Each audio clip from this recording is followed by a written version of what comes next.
Hello, hello, good morning, good afternoon, good evening, wherever you are in the world. First and foremost, can you guys hear me? If you can, in the chat, say yes. If you can type yes in the chat, if you can hear me, make sure we get this off and going, make sure everyone can hear me. Beautiful, good morning, good afternoon, good evening, amazing people. First and foremost, just out of pure curiosity, where are you watching from right now? Where are you participating in this moment at? Dallas, love Dallas, Seattle, Oklahoma, Reno, Indianapolis. That's my hometown, born and raised there. You're actually going to see some interesting stuff from there. The Netherlands, amazing. Long Island, Massachusetts, San Diego, Chicago, Tennessee, Duluth, Minnesota. Wow, all over the world. Guys, first and foremost, thank you all for being here. If you do not know me, brief introduction. I am Michael Anthony. I am the vice president and a partner here at Lensbaby.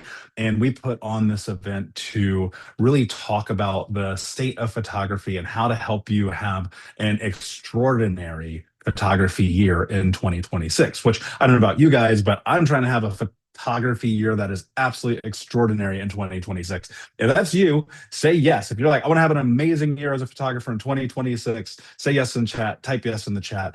Just want to know, because if you don't want to have an extraordinary year, you're probably in the wrong place. So that said, we have an amazing day planned ahead for you. A couple of housekeeping things as we get started, just so you know and understand. A few things. One, as we go throughout the day, if you have questions here in Zoom, there is a button that says Q&A. Put all of your questions for the hosts, for the talks, for the Q&As, put them in the Q&A. If you type them in the regular chat, I promise you they're going to get lost and no one's going to see them. So make sure, and we'll remind you as we go, put the questions in the Q&A.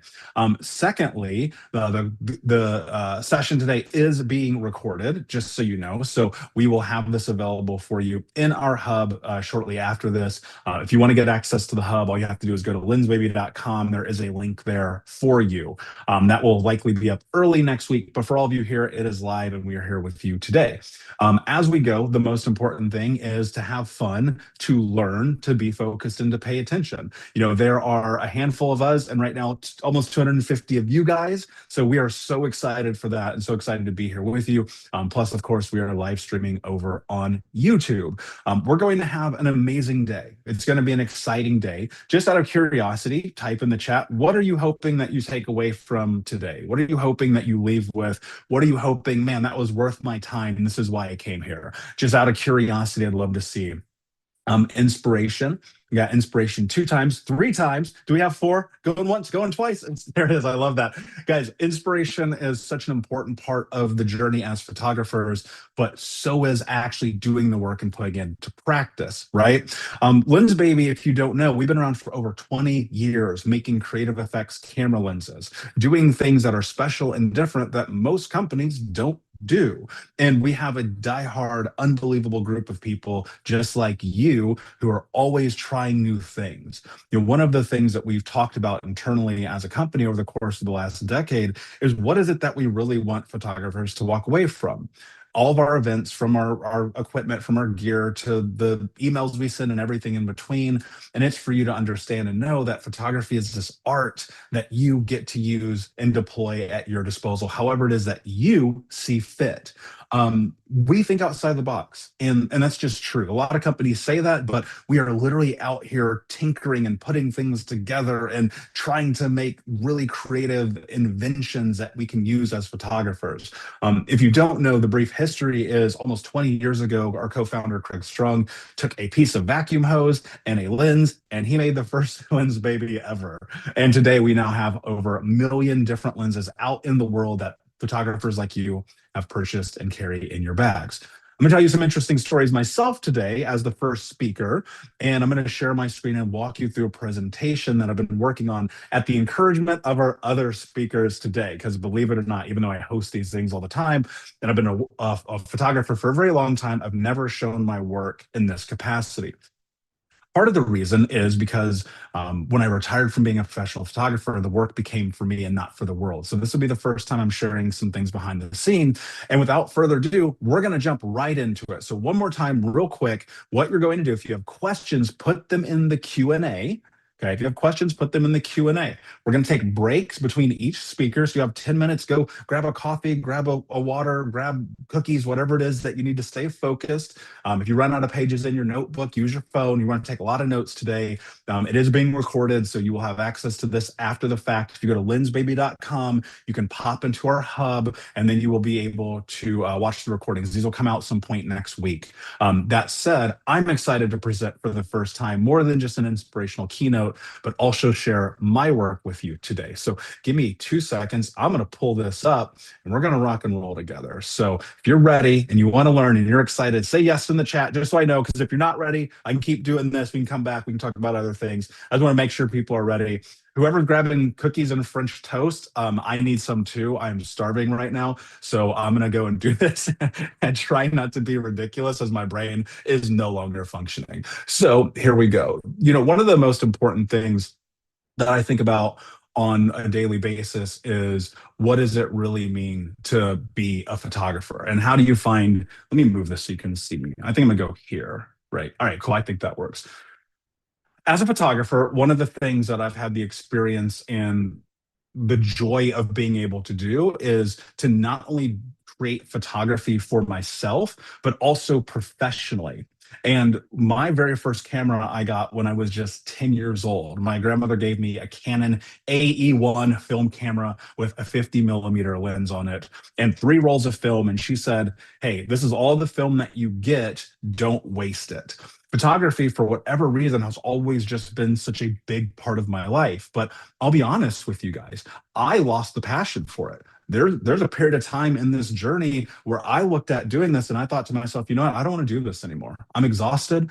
I'm running myself to death, and I have this whole team. I'm traveling the world. I'm doing all these things. And to tell you the truth, I lost the passion until I didn't. And that's what I'm going to talk to you about today, is like finding that joy again. How many of you relate to this in any capacity? I know we got some professionals in here. Maybe we have some hobbyists too. They're just like, I've lost inspiration. I don't feel it anymore. The joy is gone. Is anybody else like that? Yeah, we got some me, some yes. Jennifer, I get it. Sarah, absolutely. And so I've been there, and it's always been this thing of like, it's a part of my life, and it's weird. Photography continues to follow me. I never in a million years would have ever imagined I'd become the president and partner here in Lensbaby. And I'll tell you an interesting story about that as well. So as we get into it today, one of the things I want you to know, and this is one of my favorite photos I've ever taken, even though it's very simple, there's nothing outlandishly incredible about this. It's just simple. You'll get it eventually. And that's kind of been my journey back and forth over and over again, is like challenging this narrative of like figuring out, how do I become this version of the photographer that I want to be? So early on, I shot for fun and I did things because they were interesting, and I tried weird stuff because I liked weird stuff. And then suddenly I became an award-winning destination wedding photographer. I've been on shows like Creative Live. I've been published in billboards and magazines. I have been nominated as Photographer of the Year, all of the things. And I'm going to share that journey with you here a little bit. So I grew up in Indianapolis. This is Monument Circle, if you're familiar. And this is one of the very first images that I ever got an award for. And as I was taking this photo, I'll never forget being there in this moment and thinking to myself, this is why I'm doing this, to go and capture and create and do something that's so special and different for people that when they put my art on their wall, they're going to go and show all their friends, all their family, and it's going to be something special for them. And as I continued to do that, I became more known and I got bigger into the industry. I was rubbing elbows with some of the greatest wedding photographers in America at the time. Now, I'll age myself a little bit. My peak of my journey was about 14 years ago as a wedding photographer. So imagine me, 6'4", 220, covered in tattoos, showing up to your wedding, right? I was definitely a sight to be seen, but I was passionate about it because, truth be told, and I don't share this a lot, I love romantic comedies. They're one of my favorite genres of film. I believe in love. I believe that everyone deserves it. And I also believe that on your wedding day, you should have some really cool photos to support that. So this is one of the amazing bride photos that I had. This got published in a local magazine. And as I was taking this, the thing that I was thinking, because we were in a weird time at this period where everybody's work looked the same. Like, do you guys ever recognize that? You kind of look out in the world today and you go, everybody's work looks the same. And I know people are always like super worried about AI and stuff. AI is never going to come photograph your wedding. AI is never going to come photograph your kid's graduation. AI is never going to be able to do the work that you do. So if you're scared of that, don't be scared of that. I promise you, AI is not going to hurt you. It's not. It becomes a tool. But at the end of the day, like any tool, you have to have a vision for it, right? I see these visions, I see these moments. I'm looking for something that exists that no one else is paying attention to. And what's really interesting about this photo is that this is a narrow hallway where it's like I'm barely squeezed in there, but because of the lighting and the way that the shades are and the composition of it, I had a moment where I told this bride, I said, I think you should sit here and write this letter. And when you're outside, you're looking at this moment, it looks nothing like this, right? How many of you guys have had that moment where you're like, this looks nothing in reality, like I see it in my head? And so I take this photo, and this becomes a giant print they end up purchasing. Now, as I continued to progress as a photographer, I started getting bored. I was like, yo, I'm doing the same thing every time. One of the worst things about getting known for your art is getting known for your art. And then suddenly I was just like, everyone wants the same thing. But I always had these amazing couples who would let me experiment and they would let me try weird stuff. And that to me is kind of like the core of photography that I've always loved, is the ability to go and find the thing that I want to do. The reason why I decided to put together this presentation, one, is the encouragement of the other speakers here, but two, because I have always kind of gone my own way. I'm like a black sheep in a lot of sense, because whatever you're doing, I don't want to do it. And so I have this amazing couple here. It is freezing cold, guys. This is Indiana. This is a February wedding. I am freezing. They are freezing. Everything is cold. And I go, guys, let's just go outside for 4 minutes. You're going to be freezing, but I'm going to get you this amazing photo. And this ended up becoming published in the magazine because I was willing to take the risk, right? I think so much about photography and kind of this intersection of joy.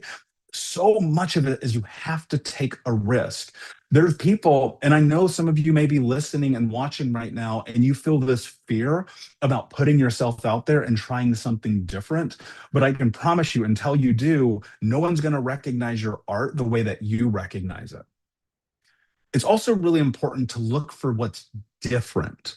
So this was an Indian wedding. I'll move over here so you can see a shot. This was an Indian wedding that I did. It was a white man and an Indian woman. It was a 3-day wedding. And on their wedding day, it was me and my assistant and our third. And we're 2 days into this event with them. I'm exhausted. I don't know if any of you have ever are wedding photographers or ever shot a wedding, but it can be absolutely exhausting. And I'm exhausted, and we're walking around. This is right before the walk ceremony.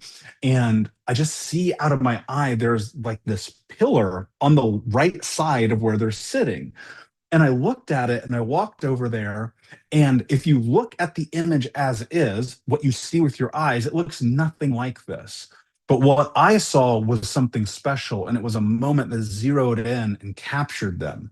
And so I grabbed that shot. And as I looked at it in post, I realized that this was such an important, special moment because it is them in their essence, right? Because if I'm looking for something to create and capture a moment for people, I want it to feel like it's them. Right. And as I kept doing it and kept doing the work, people would book me and they would book me and they would book me and they would say, hey, we love that thing that you did. Can you do that for us? And as I kept doing it with images like this, which again, this one also got published in the magazine, it was special, it was unique, it was different. I had joy, right? I think so much of being creative is like, you got to find the joy. You have to find the thing that makes you happy in the work that you're doing. And as I kept creating the work and kept getting known, I kept running into this thing. It was really fun. I'll never forget this. I had a pre-meeting with one of my potential clients, and they came and they sat down in the office, and I have all my work on the walls, my beautiful leather-bound albums on the table, my crystal, this is again 15 years ago, my crystal USBs and these beautiful wooden custom boxes I had created, bottles of Dom Perignon, like we are doing this luxury experience. And this woman and her fiance come and sit down, and they start showing me all the images that they want. And it's all the images I've already created. And I started to notice this happening again and again. I started to get known for the thing that I did, but it also pigeonholed me. And so every shot, even though they're super unique and really interesting, started to look the same until I had clients like these, which would sit with me in that space. And I would say, I don't know what I'm doing in this moment, but if you trust me, I promise you I'm going to create something beautiful for you.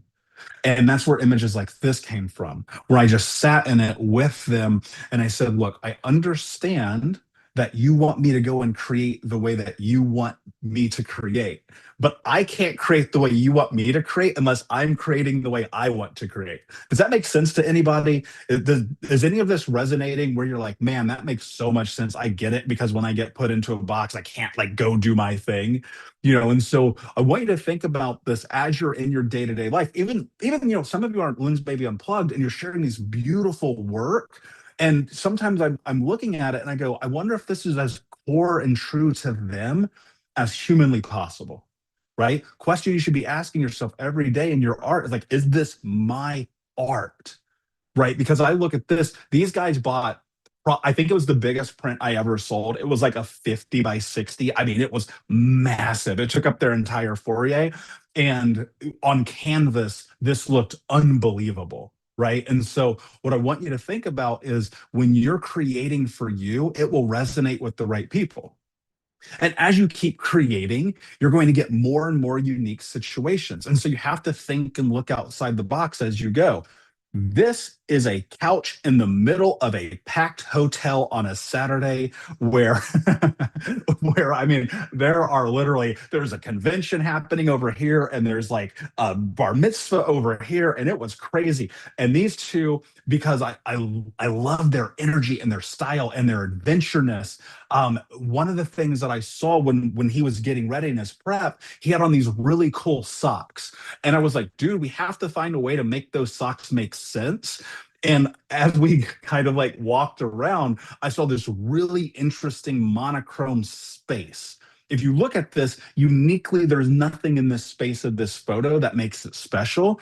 But if you pay attention, your eyes go to the socks. Most people are going to be like, I don't know what to do here. And what I'm always thinking about is how do I create something special for people? And so I was just in this space and creating, trying different, unique things. This couple was so amazing. This is the backside of an industrial warehouse. When I think and I see the world, I'm trying to see the end product. I'm not trying to see what's in my camera. One of the things that Lensbaby is so special to me about is the fact that you can do that you can make things in camera that you can't do in post. You can kind of see the world in front of you as it is. But as I kept going, it kept being, hey, can you shoot this photo? Can you shoot that photo? Can you make it look like this? And what happened, I got completely burned out.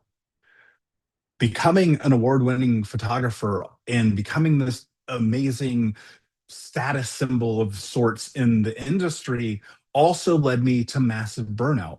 I was doing 2 and sometimes 3 weddings in a weekend. I was traveling nonstop. I was physically, mentally, emotionally exhausted, and I lost the joy. I lost all of the joy. And I'll never forget this. I was at the most expensive wedding that I'd ever done. It was over $400,000 all in. I didn't make 400 grand, but it was all in. It was very expensive. And at midnight, they changed the wedding into a masquerade ball. Everyone changed clothes. They had on like multiple custom suits and custom dresses. They had like a tiger. Like it was crazy. Like it was like out of a freaking movie, guys. And like confetti was falling at midnight. They had this amazing cover band and they left in this original Model T Ford that the guy's dad had or something. And I was sitting there and I was like, I don't want to do this anymore. That was the moment for me. Now I still had contracts, I still had obligations I had to follow through, but I was done. Have any of you guys ever been there where you're just like, I'm done. I don't want to do this anymore. Like this is it. Like I've done the things. I don't know if anyone else resonates with that or not, but that's where I was. And I was sitting there and I realized what had actually happened. I lost the joy. I lost that part of me that made me feel fulfilled as an artist, as a creative, as a photographer. And I took a step back and I ended up having to really reevaluate what I was doing, because the whole point of what we're talking about in my space with you today is like, how do you find the joy again? And I realized what it was. It was I had lost the passion for the creativity. I had lost the space of this is what makes me happy. In the same way my grandmother gave me that Canon AE1 when I was a kid, and I would burn through her Polaroids and she'd get pissed off at me because, Polaroids then and now are very expensive. I was in this space where the thing that brought me the most joy in the world was gone. And so I was kept thinking to myself, well, how do I find it again? And I realized what I had to do is I had to push myself a little bit. Are any of you guys in this space right now where you're like, actually, I feel like I need to push myself a little bit? I need to put myself in this position of putting myself out there, trying something harder, going for it. Like, does anybody resonate with that? If you're in that space right now, I'm hoping this next section we get into will encourage you a little bit more. Because in order to push your creativity, you have to come into it with a vision, but also you have to come into it in a way that you can execute that requires you to grow. I had made this decision that what I wanted to do is I wanted to go and shoot these really high end commercial style portraits. Right. And so that's what I started doing. I started hiring models. I started hiring makeup artists. I started bringing my assistant with me everywhere. I started finding really super unique locations. I started building set pieces. I started having custom dresses and things of that nature designed. And I just wanted to go harder. I felt that there was something inside of me that required me to go deeper. And this image right here, that headpiece that she's wearing, those are all real flowers. That was a custom headpiece. I think it cost me like $200 to have made. And the reason that I'm bringing up the price in that is because you have to remember, guys, sometimes you have to invest in yourself to go and make your vision come true. You have to go and spend the extra money. You have to take this could have ended horribly, by the way, but it worked because I saw the vision first. And I started to get this feeling back where it's like, wait a second, I've moved away from not taking on new wedding clients. People are calling me. I'm saying no to them. One lady called me and she was like, I will give you X amount of money. And it was the most money anyone had ever. Well, I mean, they were my products, so they were sold how I wanted to sell them. But no one had called and offered me money the way that this woman did, and I still turned her down. And it's like it was a lot because I just lost that passion and that joy.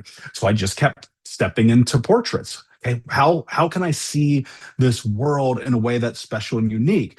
And one of the things that I had to do is I had to realize also sometimes the art isn't even about you. Sometimes the art is about other people. This is a picture of a high school senior from the high school that I went to. So I graduated after, it's a complicated story, but effectively, I got kicked out of high school and given my high school diploma. And about 10 years later, I was probably 26 or 27. I found out that my high school was getting closed. It was called a dropout factory. So you can look up this thing called the Harris Polls. And they did this list of the worst high schools in America. Mine was on there. It was called dropout factories, and they were going to close my school. And I realized one day I was talking to my old teacher, my old English teacher, and she said, hey, none of these kids in here, they cannot afford senior portraits. The school's closing down. Most of these children are in poverty. And I said, you know what? I'm going to come photograph them. I'm going to come in. I'm going to galvanize every photographer that I knew in Indianapolis. We're going to come in there and we're going to photograph every senior. And I did that because I needed to be inspired. I needed something more because it couldn't just be like, cool, I got published again. It was like, what are you doing with the art? How are you being of service? I mean, let's be honest. I think this is just my personal opinion on it. As a photographer, I have a huge ego. Like, I'm not going to hide that because I see the vision. I know I'm really good at this, but also I realize like I have to put myself aside sometimes and sit in service of other people because my art can change people's lives. And as I had that day with all these people shooting and shooting, I mean, literally, I had like 25 photographers from all over Indianapolis. We got published in the newspaper, the television stations came out. But most importantly, I was sitting there with my friend John, who works at Roberts Camera in Indianapolis, and I was sitting with Miss McPetty, who was my English teacher. And until 10:30 that night, the three of us sat there and printed photos for every one of those seniors, every one of them. And the reason I'm telling you this story is because sometimes your art is about more than just you, even though, again, like I said, sometimes you're going to have a big ego, but you have to keep pushing. And I found joy in that. I found joy in capturing moments for the people who wanted something different. And here, this was an author. She wanted something special for the release of her very first book. I called a local book. I called a local bookstore, and I said, "Hey, I have this author coming in. We really need the space to be private. Is there any chance I can come and shoot for 35 minutes? I'll even pay you for the space." Right? Luckily, they said yes. We got this portrait, and this was the portrait she used on her book release. What was so inspiring about this for me is it was a highly difficult shoot, because one of the things that they said, because we got there at a weird time, they're like, "We can't turn all the lights on for you." So believe it or not, I am sitting here in this shot. There are three C stands behind us. There's almost zero light anywhere in this space. And again, that thing about challenge, I was challenging myself. And what started happening, I started getting known for the thing that I was known for. And people were coming in, they were hiring me. They're like, "Hey, will you shoot my portrait? Will you help me with this? Can you help me with that?" And I was starting to fall in love with it again. And then I did and this is a me thing, by the way. I don't know if any of you are going to relate to this. I got to the point in my career yet again, I was burning myself out. I was shooting 4 or 5 portraits a day. We had a whole team. We were constantly on set, constantly on location. I was gone more than I was home. And I started to find that thing again, even though I was getting these really beautiful images. And then I had a conversation one day with my friend Amanda. I'm gonna move over here so you can see this. This photo came because her grandmother had died, and her and I were having a conversation. And she said, "I have this rocking chair, this old horse rocking chair that my grandma gave me as a little girl." And as her and I were talking, just having this conversation, I said, "Hey, do you think I can come into your childhood bedroom and photograph you in that moment?" And she said, "Yes." And that's where this photo came from. And this was a very special photo to me because I don't share this publicly very often, but I was raised by my grandmother. So I did not have a mother, and I've never met my father. And so I know the importance of grandmothers in lives. I know some of you are probably grandmothers raising children. And so just love to you, honestly. And this photo was so meaningful to her, but also to me. And as I sat home editing this that night, like, and I'm not a big crier, I was just like in tears. And sometimes the art, again, it's about creating, but it's also about doing something that feels right, something that feels inspiring to you. So I just kept shooting and shooting and shooting. And eventually, this is just a really cool photo that I loved of Marcus Mumford of Mumford and Sons. People would start calling me for weird stuff. And I've ended up photographing something like 300 concerts now, right? So as a huge music fan, like I always love being able to do that. And I got to take this portrait of Marcus, which was really, really fun. And then it happened again, because apparently I don't know how to take enough breaks. Also, I was much younger, so I felt like I could take on the world every day. I didn't want to pick up my camera. I was just done. And everything that you're about to see from this moment forward, nobody's ever seen before, or very few of them. And as I was thinking, having the conversation with our other amazing speakers a couple of days ago, and they said, "Hey, we would love to see your work." I was like, I don't show this work.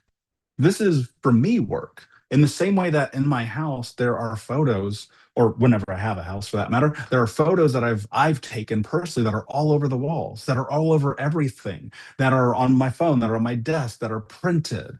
And that became for me, because I realized like my art, it had become for everyone else. And as a professional, that's going to happen. And look, guys, I realize like a lot of you are hobbyists, and a lot of you do it for fun, and a lot of you do it for love, and maybe a lot of what I'm talking about doesn't even resonate with you, and I get that, and that's fine. But what I do want you to understand is you have to stay in the place where this is fulfilling to you. And that's why, even though, here's what's crazy: 10 years at Lensbaby, I've taken, I don't know, 100,000 photos in the last 10 years. That's probably even on the low side. And I've maybe published two because I made the art for me. And so I felt really inspired from the conversation with other speakers to, show a little bit of the art. But most importantly, talk about how I got back to joy and talk about how I got back to this place. And especially in this day and age where the world is kind of heavy, where it feels good to pick up a camera again, because every shot felt like a job. Man, it was so crazy. Everything, everything felt like work. And I'd lost it. And I had built something I didn't love anymore. And this is real. And this is something that I think impacts a lot of people, right? You go, you put in all the work and all the effort, and then you look at it and you go, I don't love this anymore. And then the thing that happened is I made a decision. This can rub people the wrong way, and I recognize it. And that's okay, because maybe it'll be an aha moment for you. But you have to decide to be happy. And I didn't understand that as early as I wish I would have. And I started to recognize that even in the art and even in the creation and even in the things that I love doing, I had to choose happiness. I had to choose joy as I was shooting. And I've always loved street photography. It's actually one of my favorite things in the world. And it's partly because it's so raw, and it's so real, and it's so much about in the moment capturing reality. I I think that when I was a professional, a lot of people hired me for those really beautiful photos that I showed you. But why people loved me was because of the stuff that I saw as a documentarian photographer. I'll be honest with you. I probably, before I'm a portrait artist, before I'm anything else in the photography world, I am a street photographer. And that's the core and the heart. And getting back to that is the thing that made me fall in love with it again. So as I would walk and I would see the world, and this being a, don't quote me on any of the lenses, by the way, because some of this work is kind of old. This is an Edge 50, and this was a really dreary, kind of regular old Portland afternoon. And I was about to cross the street, and I saw this woman standing across from me, and I was like, if this photo doesn't summarize a Portland cold day, I don't know what does. If it were raining, that might have as well. And I started shooting again. I started shooting people just in the moment, like looking at them, making eye contact with them. And I will say this: I don't know if any of you guys are street photographers. I'm going to teach you a trick real quick, because this guy got super mad at me because I had a camera like literally in his face. Like, I think I shot this on a 50. And so I'm I grab the photo. He looks right at me. And here's what you do. Don't I do this. I go, oh, yeah. I just play so dumb. So if you guys ever get busted, just be like, oh, what time is it? Oh, hey, how you doing? And you just walk away. No, sometimes also you can ask for permission. Um, I think that asking for permission takes people out of the realness of the moment, though. So as I kept shooting, I kept finding these moments of just people being human. And I was looking for things that felt unique and special and told a story. And the thing that I kept coming to is like, what is the story here? What is the experience happening in this moment? And in this shot, I was actually walking around the streets in New York with Zach Arias. If you know Zach, he's a very famous street and portrait photographer. He was in Atlanta at the time, and he and I were up in New York for an event we were at, and he and I were just walking around street shooting, and I saw this little dude in that New York hat, and I was like, I'm taking this photo. And I'm smiling now because like this is the stuff that brings me joy. I love street work, but I also love the realness of it. I don't share this a lot, but I was homeless as a kid until my grandmother adopted me. So I know the feeling of what's behind this photo. I know the feeling of like what it feels like to be invisible and to have this experience. Like, this is a man, woman, I don't know because I didn't see their face, lying behind a dumpster on a cold winter day in the I think we're in Chicago when I took this, right? And so I think as much as we want to always like capture only the good, happy stuff, like sometimes you like reality also is a part of the journey as photographers. And this was more recent. This was in Japan. I was in Tokyo. I went to go see Foo Fighters. If any of you guys like that band, I love them. They're one of my favorite bands ever. So, and it was my birthday. And so I was like, I'm going to go to Japan and I'm going to go see Foo Fighters. I was walking around. Japan is fascinating to me.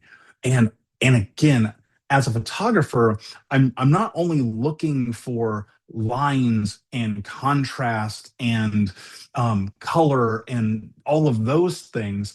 What I'm looking for is I'm always like, what does this look like when I print it out?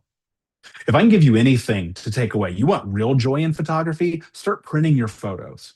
I don't know how many of you guys do that, but I highly, highly recommend you start printing your photos. And so I was looking at this, I was like, what does this look like printed? What is the story here? Right? This is a business guy hanging out on his break. If you read backwards what that says, it says gallery art hours at that very top part. It's weird. I don't know. You guys can see it. And I thought it was so fascinating. Here we are in this moment of this experience and just seeing what's happening in this guy's life. And I just start making up these stories. And so as a creative, that brings me joy. And this was Seattle. Um, you know, this was outside of the OG original Starbucks. And I saw these guys playing and I thought to myself, man, what is the story here? What is so special about this moment? And it's because if you're going to be playing music outside of the busiest Starbucks in the world, you're probably doing it because you love it. And you can see the passion and joy in people's faces. And I'm also looking for the story within the story within the story, right? Leading lines for me, I'm a huge fan of leading lines. I'm always looking for how do I capture something that's really unique in a space that people have seen 1,000 times, right? What is it that is so special about this moment? I stood on this staircase in this art museum for like 20 minutes, just waiting for the right moment. Sometimes finding joy also requires a lot of patience, right?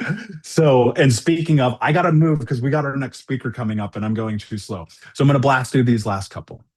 But again, I'm looking for the moment. I'm looking for the story. I'm looking as photography shifted to me about being this thing about joy. And this is Edge 80, I believe. This photo, it's just joy. Like, man, this guy is on the street playing a fiddle in the middle of the city, and people are walking around and doing the thing. And one of the cool things, one of the reasons I love Lensbaby, and I mean this genuinely, and I had Lensbaby before I was even a part of this company is it does give you the ability to do something you can't do with other lenses and it pulls you into this moment. By nature, your eyes goes to the guy. We have the fall off on the bokeh on the other people there, but here in this moment, you have to go to him. And that's one of the things that's really special about the tools and what Lensbaby does. And again, I'm looking for as I'm shooting, I'm looking for the things that just they're not there by nature. And so sometimes you have to give it a moment. You have to let the art come to you. Right. When we think about joy, when we think about all of the things and in our experience as photographers, it's sometimes like you can't force it. What was interesting, the contrast between where I was shooting um, corporate, shooting events, shooting weddings, shooting portraits, shooting commercial, shooting advertising. All of that has a requirement to be precise, to be perfect, to be planned, to be calculated, to be professional. And in shooting like this, the only thing you have to do is wait for the moment. And I will advise a lot of you if you feel like you're rushing in your art, slow down, slow down. Because if you wait, you might get something like this. Or like this, which is probably my favorite street photo of all time, just because it's so hilarious. If you see the little guy there, the guy from the Big Lebowski. And it just looks like he's looking right at this lady's butt. And it just makes me laugh every time I see it. Believe it or not, I have this printed in like it's 18 by 24 in my bathroom because it's so funny. And I every time I see this photo, I laugh because it's one, I love Big Lebowski, and two, it's just such a weird photo. Like it's like who takes that photo, right? But that brings me joy. I'm even laughing looking at it right now. But I had to slow down and I had to look and I had to be in the moment of the present. So ultimately, here's what I'm gonna leave you with. This is what I've learned. Joy does not come from success. It just doesn't. Sorry, hate to break it to you. And anyone who else has touched what I've touched will also share that sentiment with you. What it ultimately comes from is it's forgetting yourself in the work. It's like being in this. I dare all of you to be more present, to take the photo you want to take and make the art that you want to take. It comes from the second thing I've learned is that your cameras don't lie, right? What you get to create is for you. And when you sit in front of it, can you love the art that you've created? Can you love the work that you've done? Because so many people, they get so upset at themselves because it doesn't look like Bob or Susie or Steve's work. Let it go. Who cares? If I can give you anything, I've been a photographer over 30 years now. Let go. Stop caring. And the final piece is that extraordinary is out there. And if you feel lost, but you know like you're a photographer, I'm gonna ask you this question. How many of you are like, I'm a photographer? Right? Write me in the chat. If you're like, I'm a photographer, write me in the chat. Because like that's who you are as a human being. That's how I am. Like I'm a photographer. There's no way around it.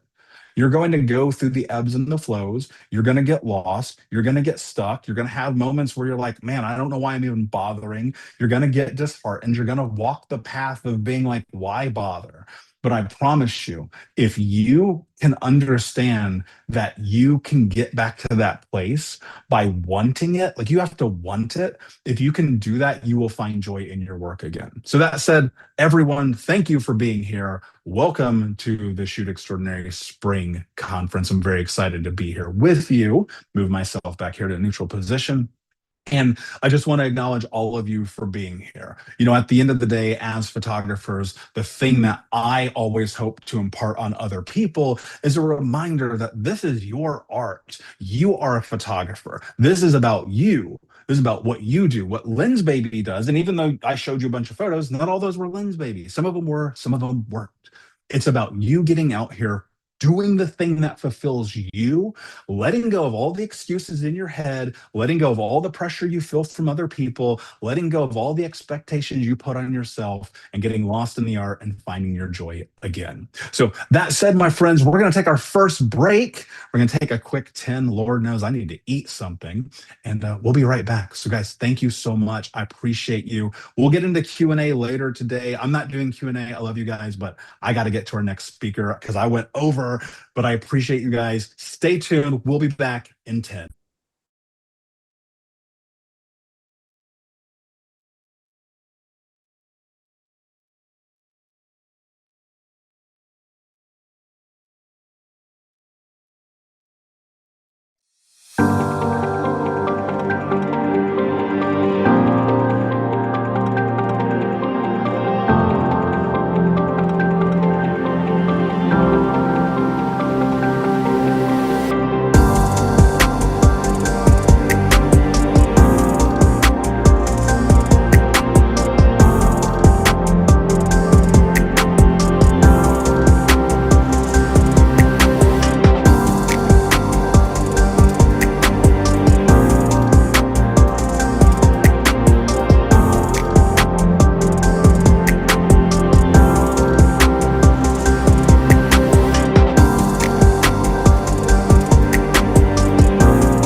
Okay, everybody, welcome back. If you guys are ready for more, type more in the chat because we have an amazing presenter coming up here in just a moment.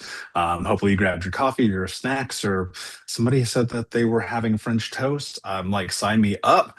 So I'm super excited for that, and I'm super excited for our next speaker.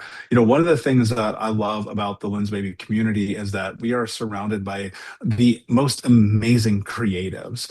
And many of them, almost all of them, who we have the pleasure of being with today, are creatives in this way that they have uniquely found their voice. They have found joy and they have found different ways of getting there. For example, how Elizabeth Wilson has a practice of daily work that allows her to come and be the best photographer possible. So, with that said, please in the chat, give some hearts, give some claps, whatever emoji you want to use, and let's welcome Elizabeth, my friend. The stage is yours. All right, wonderful. Can everybody hear me? Are we good? All right, Yep. awesome. Well, thank you so much, Michael, and thank you for sharing your story and your inspiration this morning, afternoon, or where evening, wherever you are.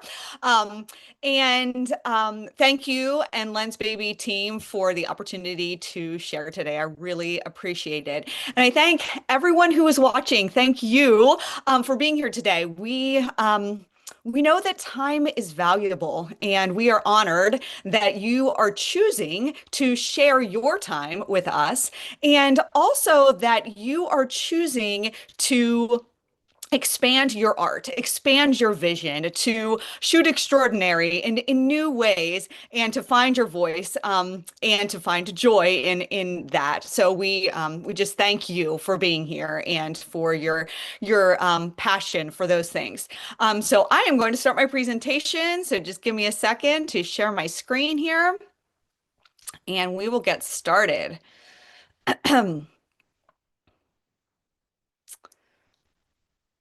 All righty, here we are. So, as Michael indicated, my presentation is on the power of daily practice, and all of the images that I am sharing in this presentation I have taken this year. So 2026, they're brand new stuff coming out, and when you shoot every day, you happen to you end up with a lot of images. So some of these I've shared on socials before, some of them I have not. So yeah, just know that this is all new stuff coming at you.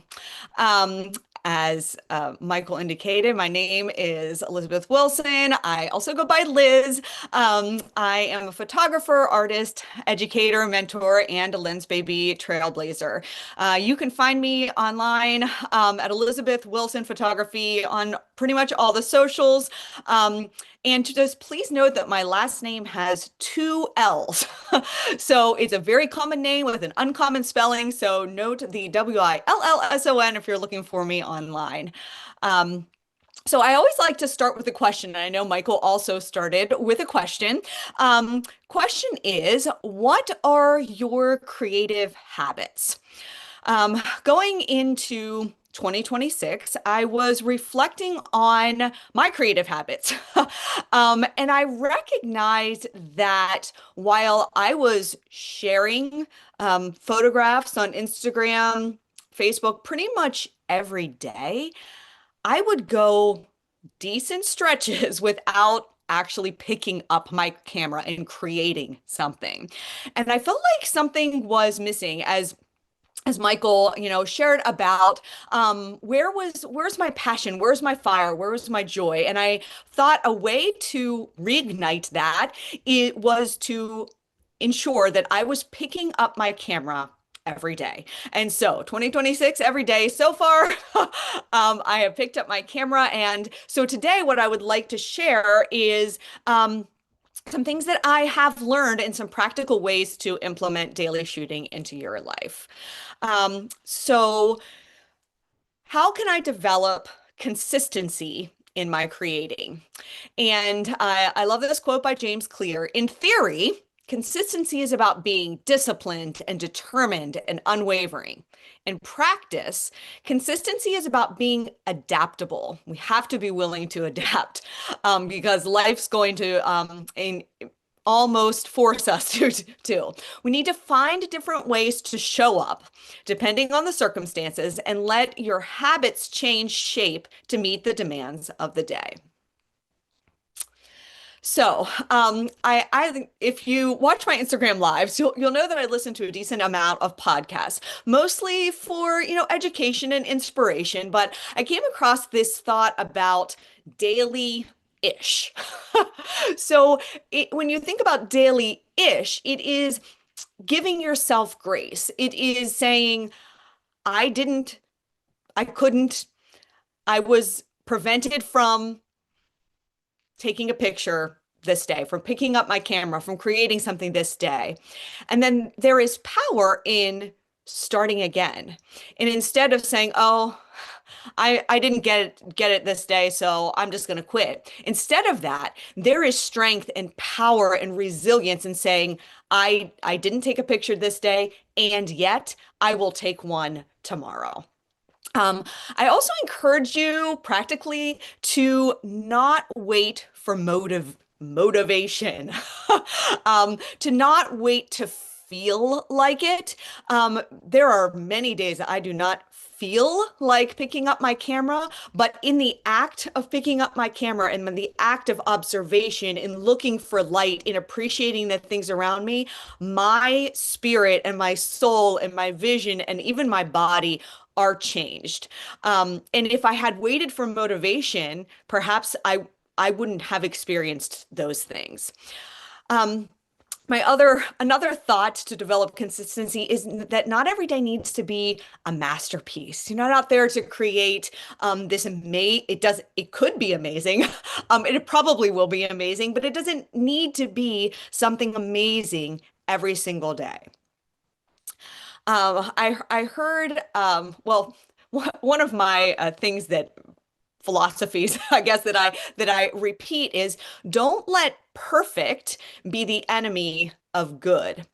And I know Michael shared a little bit about thinking about what you're afraid of, and maybe you're afraid of not being perfect. But if you are always seeking perfection, you may miss out on goodness, on the goodness of practice.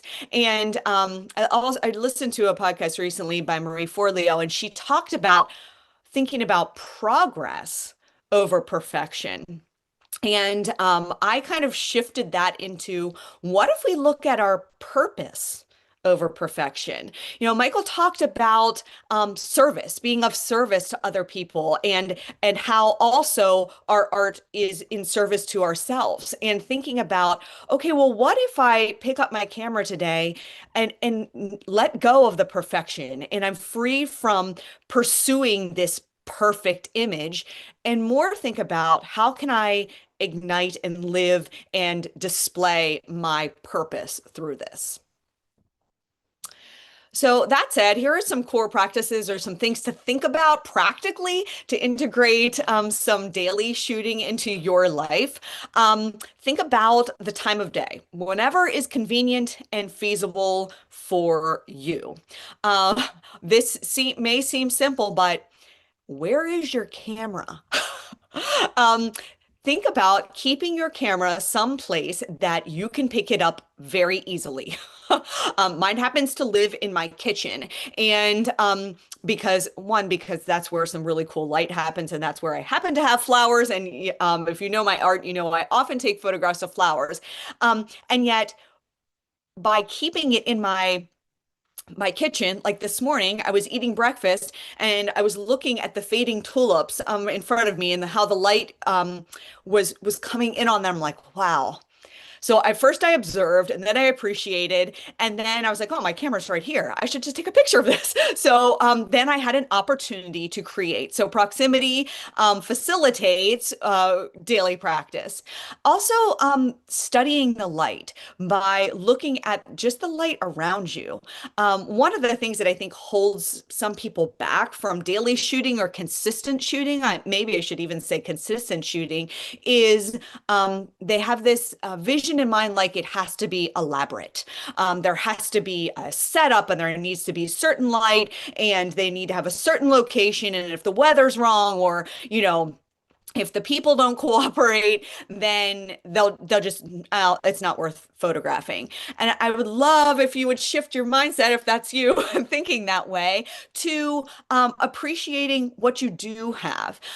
There you think about your subjects. You could do people, you could do pets, you can do flowers, you can take pictures of landscape. And as some of our other presenters today, they will share examples of how you can take pictures of toys, of still life. So it doesn't need to be this extravagant, time-intensive thing. And one beautiful thing about photography is we can capture art in a fraction of a second. It does not take long. And so we really don't have that many excuses. Here are just some ideas of ways to implement consistent practice. Set an alarm for the same time. And when your alarm goes off, and I would encourage you to be a time that you could actually pick up your camera, not in the middle, of your workday or what have you. Although if you have a flexible workday, go for it. Keep your camera in your car. If you drive around a lot, if you're not home a lot, keep your camera in your car so it's available. You can pull off the side of the road and grab an image. Take a walk on your lunch break. And if it's not nice outside, find plants or cool textures within your environment, wherever you may work, or people that you could capture on your lunch break. Of course, as you may know from this presentation or my art, that I do a lot of macro. And one benefit of doing macro or close-up photography is that you can do it anywhere. Often I take pictures by my kitchen sink. And so you will notice that the background doesn't matter anymore. You don't have to have this free from distractions because macro kind of minimizes that. You also can switch up your subjects. So if you're like typically a close-up photographer or a plant, or you take pictures of flowers, what about trying landscape? What about trying still life? What about doing documentary? What about thinking of other ways to fuel your creativity? So here's some things that are outside my typical a landscape photograph. I happen to love this particular tree. Do you guys have a tree? I have this tree in my it's about 15 minutes from my house, and I tend to photograph this tree at all different seasons, but I took this picture at the beginning of the year, and obviously it's not one of my typical genres, but it really was striking for me. And then my kids are older now, but I thought, they're still really awesome people to photograph. And documentary is kind of how I got into using Lensbaby and using and photography in general. So I just grabbed this photograph of my sons. One of their daily rhythms, is they play Brawl Stars on their phone together in the morning. You can see their breakfast tray, their breakfast plates are there. But using Lensbaby to do this helped minimize all the distractions that were around and really focus on their connection. So try something outside of your typical, you may actually love it. So getting into one practical way that I put this into practice this year was to take one subject in a week and capture it in as many different ways as I possibly could. So I obviously chose a tulip, and things that you can vary. You can vary the time of day, you can vary the technique that you use, the lens that you use, the location that you take the photograph in. So you can see this first one is with intentional camera movement, and this is with double exposure, and how drastically different they look, same subject. So one thing you can focus on if you're taking the same subject is to focus on the shadows. I found the light in my upstairs hallway to be super cool, and you'll see this coming. You'll see an actual example of me shooting there in a little bit, but the shadows were so striking. So what if you focus less on the actual subject and make the shadows the subject? You can combine techniques. So I know this image is pretty dark, but this is straight out of the camera. So use the twist. Oh, this is soft focus. Sorry, the soft focus to grab an image of a tulip center focused. And then I was able to take a double exposure with basically just the light, using the Omni Neon to make that really cool like sun flare look and layer them on top of each other in camera to create something unique. You can also do double exposures and focus on layering. These were all taken with a Velvet 85. And I just love how tulips, their leaves and their lines really layer nicely. So these are all double exposures.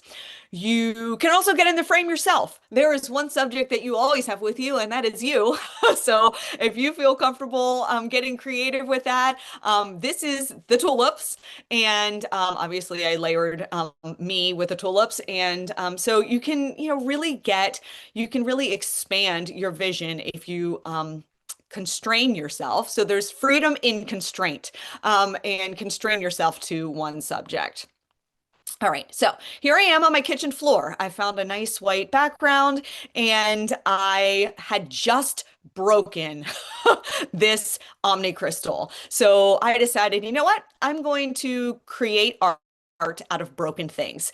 And that is how I shoot typically with the Omni. I just turn it around in front of my lens. And you can see there are my the rest of my Omni scattered along the floor. And then this next image is what it looked like through the camera.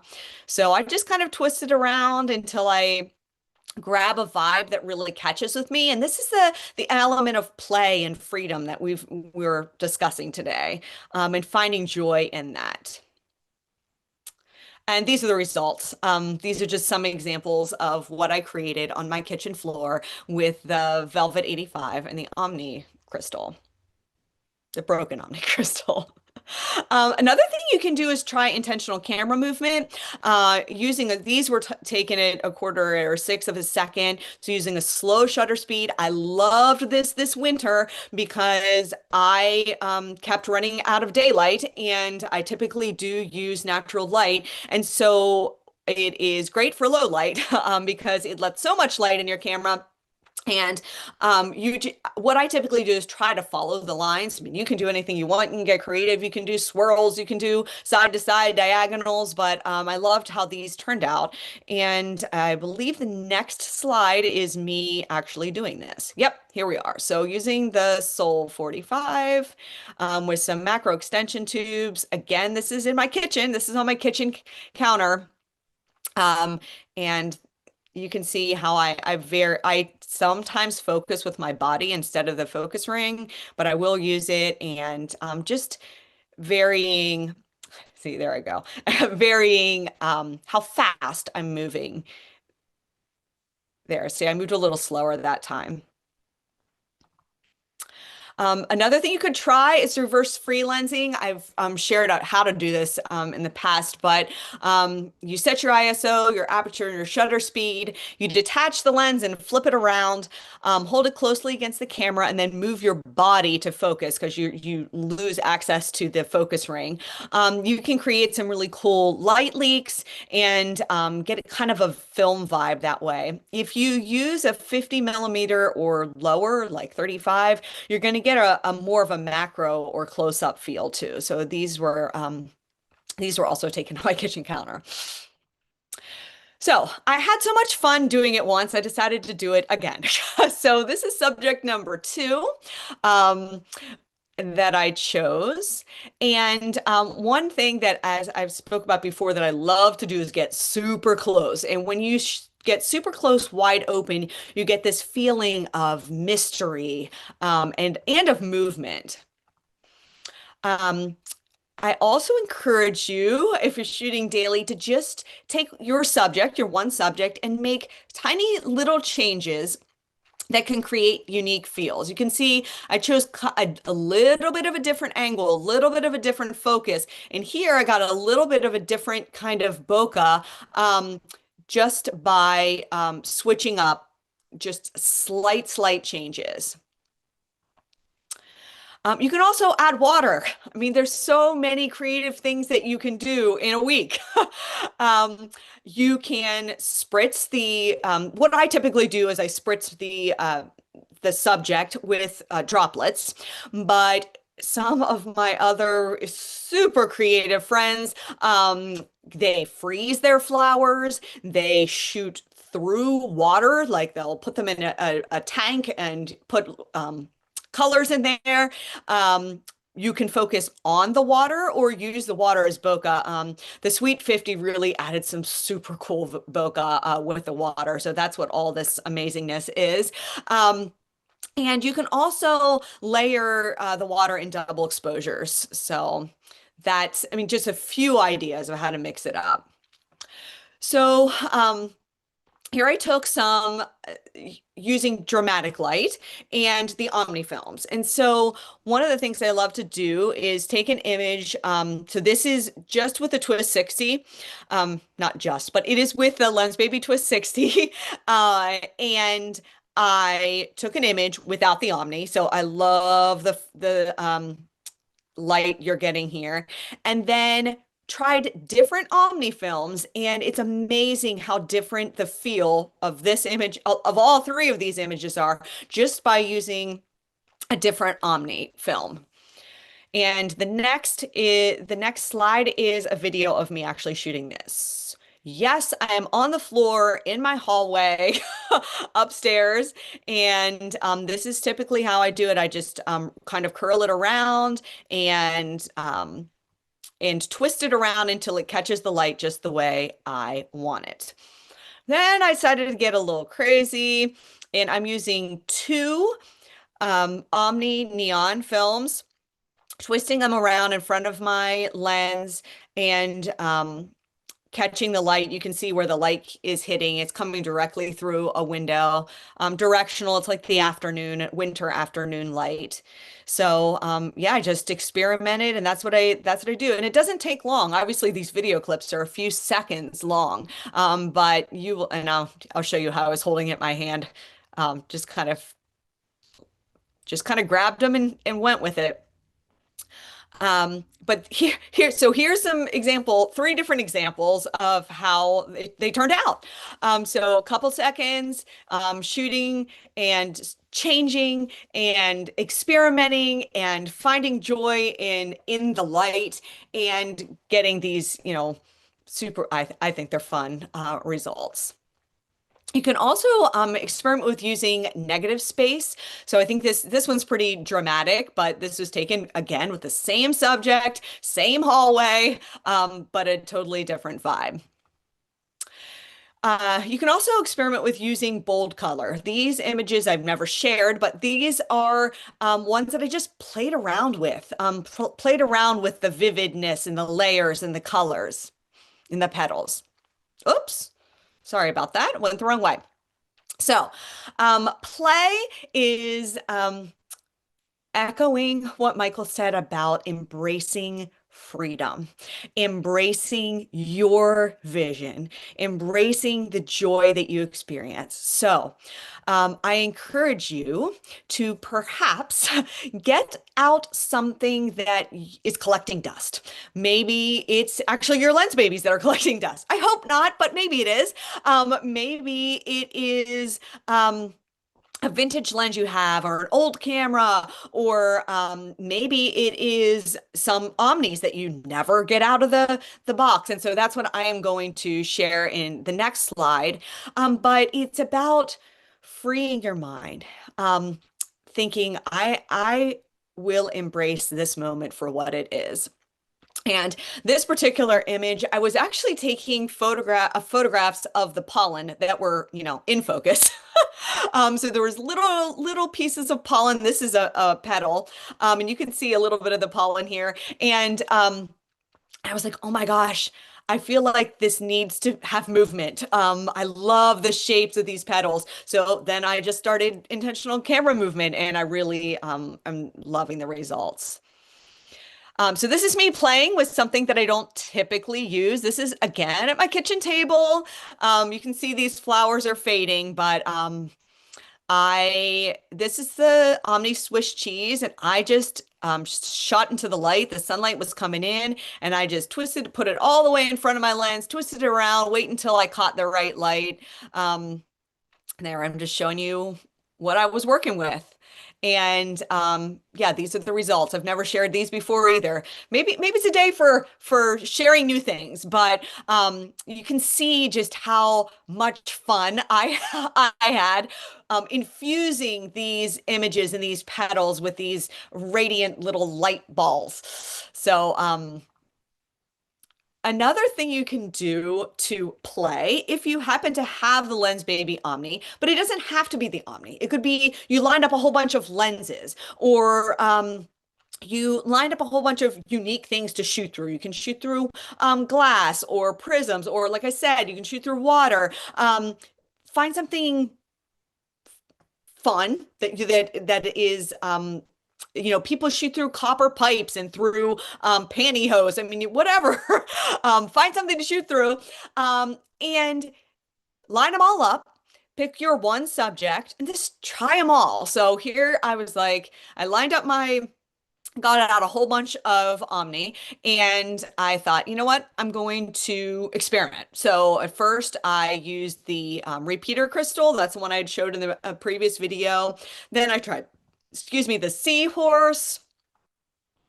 Then I use the reflector, the gold reflector, and then I use the melon wedge. You can see just like how different these feel, and how much fun. I don't know if you can feel the fun, you can feel the energy of the fun, but this last one is the one that completely resonated with me. When I took this one, I'm like, okay, I'm done playing because this is what I was supposed to create that day. And that is with the Omni Neon too. So I found this quote actually this morning by Brad Stolberg, and it expresses the holistic benefits of committing to a craft, committing to, so many of you said, I am a photographer. And I hope that you also say, I am an artist. I am a creative. And when you commit to that craft, you are learning so many things. You are learning how to show up. You are learning how to be consistent. You are learning how to overcome setbacks. That's getting back up after you fall off. You are learning how to emotionally regulate. I don't know about you, but often photography is centering and grounding for me, and I definitely feel better after I've done it. It's also helps you to push yourself, to challenge yourself, to stay patient. Like Michael was saying, you have to wait for the moment. You have to observe and be patient for the clouds to pass, or the people to walk by, or the light to hit right. And you have to, when you commit to a craft, you have to be ready to succeed. And you also have to be ready to fail and to keep going. So your art is not simply art, it is art. It carries over into life. And yes, this was taken yesterday morning with the new Twist 28. So think about and consider what is holding you back. Again, Marie Forleo on that podcast she wrote a book that's called Everything is Figure Outable. So if you were able to identify, okay, this one thing is holding me back, then maybe you can take one small action step into freeing yourself to say, okay, I will no longer let this one thing hold me back anymore because I can adapt. I can do it a different way. So, as a community, let's break down these barriers together. We are all, like Michael said, focused on authentic expression. And I hope that Lensbaby, or however you're creating, that you feel like you can do that, and you will do that. And I encourage you to encourage one another, to build one another up, to say, I love that. That is so different and that is so cool. And I can really feel your energy through that. Those are affirming things that promote people to continue on. And we can do that for each other. And I think we will be so much more powerful as we do. So I leave you with how will you create daily? Through choosing to create, you are bringing light to and changing the world for the better. And your unique light makes an impact. This world needs you, needs your light, your creativity, your inspiration, the way you see the world. It needs your art. And I just encourage you and exhort you to express yourself in a way that brings you joy and that will ultimately bring joy and hope and light to other people around you. And um, so this thought came to me this morning, thinking about how many people are going to view this. Like, what if? What if every single one of us embraced our joy? And what if single one of us expressed ourselves authentically and in that had the freedom to be different, the freedom to be extraordinary? How different would our world look? So, that said, if you want to contact me or have any questions, I honestly haven't looked this whole time at the chat. So, I have no idea what's going on there, but I hope that I can answer some questions for you. I can be a resource for you, and I really appreciate your time today. So stop sharing and Amazing. Thank you. Guys, in the chat, please, lots of thank yous, emojis, fires, whatever feels right for you in the moment. Amazing. Great presentation. thanks. I also listen to podcasts like it's my job. So when you said I've actually spent time with Maria over the years. She's an amazing human being. And so I'm glad that you were inspired. Yeah, I have a handful of questions in here for you that we can yeah, kind of dive into before we sure. head into our next break. Yeah. Um, this is actually an interesting question. I don't even know necessarily how to answer this because I've never thought about it, nor Oh, do I guess I care particularly. The question is, when you keep your camera in your car, how do you not worry about it getting too hot? oh yeah. Well, I currently live someplace where it's quite cold. That's helpful. So but that's a really good question. Take it in wherever you go if you feel like that's safe enough. Like if you have a locker at where you work or in your gym. Yeah, I that's a good practical question that I don't actually drive around but Yeah, with my camera in my car. But keep it on your person. I mean, just put it in a backpack and you'll know it's with you. I feel like it's probably not a problem. Like honestly, I mean, I've lived in Vegas, I've lived in Arizona, I've lived in Thailand, I've lived in Vietnam. I've had cameras with me in some of the hottest places in the world. Dubai, I took my camera with me last year. I think it's fine. Like I Okay. really, I mean, I could be wrong. I mean, I don't know. I'm not a camera manufacturer, but I would say maybe don't if you're worried. Yeah. And then another question is on the reverse free lens, Yeah. do you need to have your camera off to take the lens off? No. No. Um, I will say I shoot Canon, and so I know that for some other brands this is a challenge. Like you have to rig something up. I'm sorry, Nikon users and other Sony. I don't know what you guys do. For Canon though, it's really simple. You just take it off and flip it around. You do not have to turn your camera off. Now, I will say that this is easier done on a DSLR.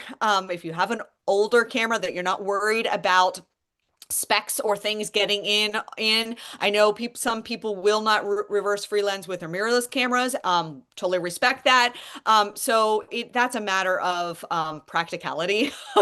Hmm. Yeah, you don't want to do it on a windy day. You don't want to do it if there's like sand around, like, so just think about, because anytime you take your lens off, you are exposing the inside of your camera to whatever is out there. So yeah. Yeah, I'll add this. I freelanced almost every wedding I ever did, Oh, cool. and I never had an issue. Yeah. In fact, one of the photos that I showed you that was all color around the couple's faces, Yeah. that was freelancing with a prism. Oh, When cool. I had my assistant hold the prism, I was freelancing, and yeah, I mean, I've never had an issue. So, Yeah. clean your camera, Yeah. go take your camera to the local camera shop, let them clean the sensor. Yep. Um, you're probably fine. I mean, if your camera gets ruined, that's on you. We're not taking responsibility. Right, exactly. That's what I say. You guys But do I mean, you, but yeah, but I mean, even in scorching hot Indiana August summer days that are humid and gross, I just never had an issue. So, yeah. um, maybe email your camera manufacturer to find out, because we do not do that. That said, do you ever use tripods? What's your relationship with tripods? Okay, so no. Um, I am kind of a control freak. So, I mean, you can't see that through but and control meaning that I like to have control of where my camera is, like the angles and how I tilt it. And so the tripod for me adds an element of taking that away. It takes away my freedom, if Hmm. that makes sense. And so I might use a higher shutter speed to, mitigate the camera shake. Or but again, I'm not, if you can't tell, I am not super particular about how precise, if everything is in focus, so Hmm. tripods don't, they're more of a hindrance to me than a help. And I see the value of them, and I know a lot of people do use them. The really only thing I use them for is self-portraits, and even then, not always. Yeah. I find myself just using wide angle lenses and going like this. Mm. But Yeah. it's the time element for me too. Like, it takes me more time to set stuff up like that. And I Hmm. like to just be out there and just going. So that's my relationship to tripods. But Yeah. if they're a And benefit to you, go for it. yeah, find what works for you. Yeah. There's none of this is like doctrine. Find the thing that makes sense. It really just depends. Personally, I hate them. Unless I'm doing video, I don't ever touch a tripod. I find them to get in my way. Yeah. But if we're doing video content, like a tripod all day, right? So find the thing that makes sense for you. That said, Elizabeth, thank you so much for being here. I know that you got to run, and we really appreciate you and everything that you do for us and for this amazing community. Guys, in the chat, one more time, if you will, please show some love for Elizabeth before we take our next break, and we will be back in just a little bit with the amazing Jerry Jones. So, Thank you so guys, much, thank you. everybody. Thanks, Elizabeth. We'll see you Thank soon. you. See ya.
Hello and welcome back, everyone. I am super excited for this next session. Just real quick, if you guys are doing okay, if you're excited, if you're learning a lot, let's know and let's hear what you have going on. What's your biggest takeaway so far?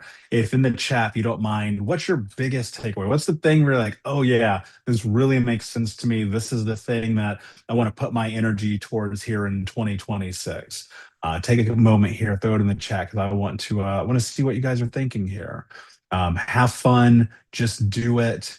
Practice, get your butt out and do it. Yes, 100%. Pick up your camera daily, keep experimenting, play, keep the camera handy. Yeah, I mean, like, look, if you're gonna be a photographer, you kind of need a camera, right? I mean, generally speaking, I personally love my phone, but I also take my camera with me everywhere as well. Find joy in the unexpected moments. It's winter. I should be experimenting.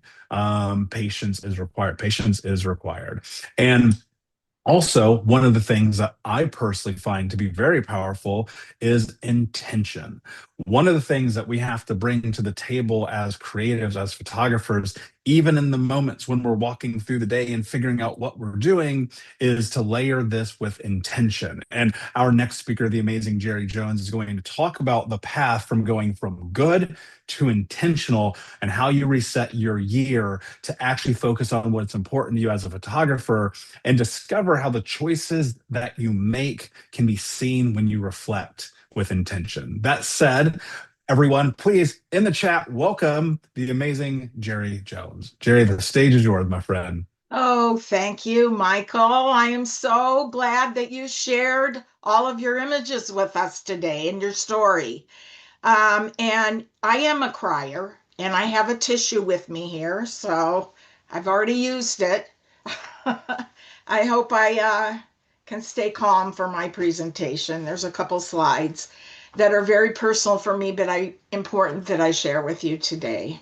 So let me share my screen and get settled here. And let me just do a couple little housekeeping things here. Um, I'm back here. There we go. We got you. Yeah, I just want to hide this floating panel. It's very annoying for me when I'm talking.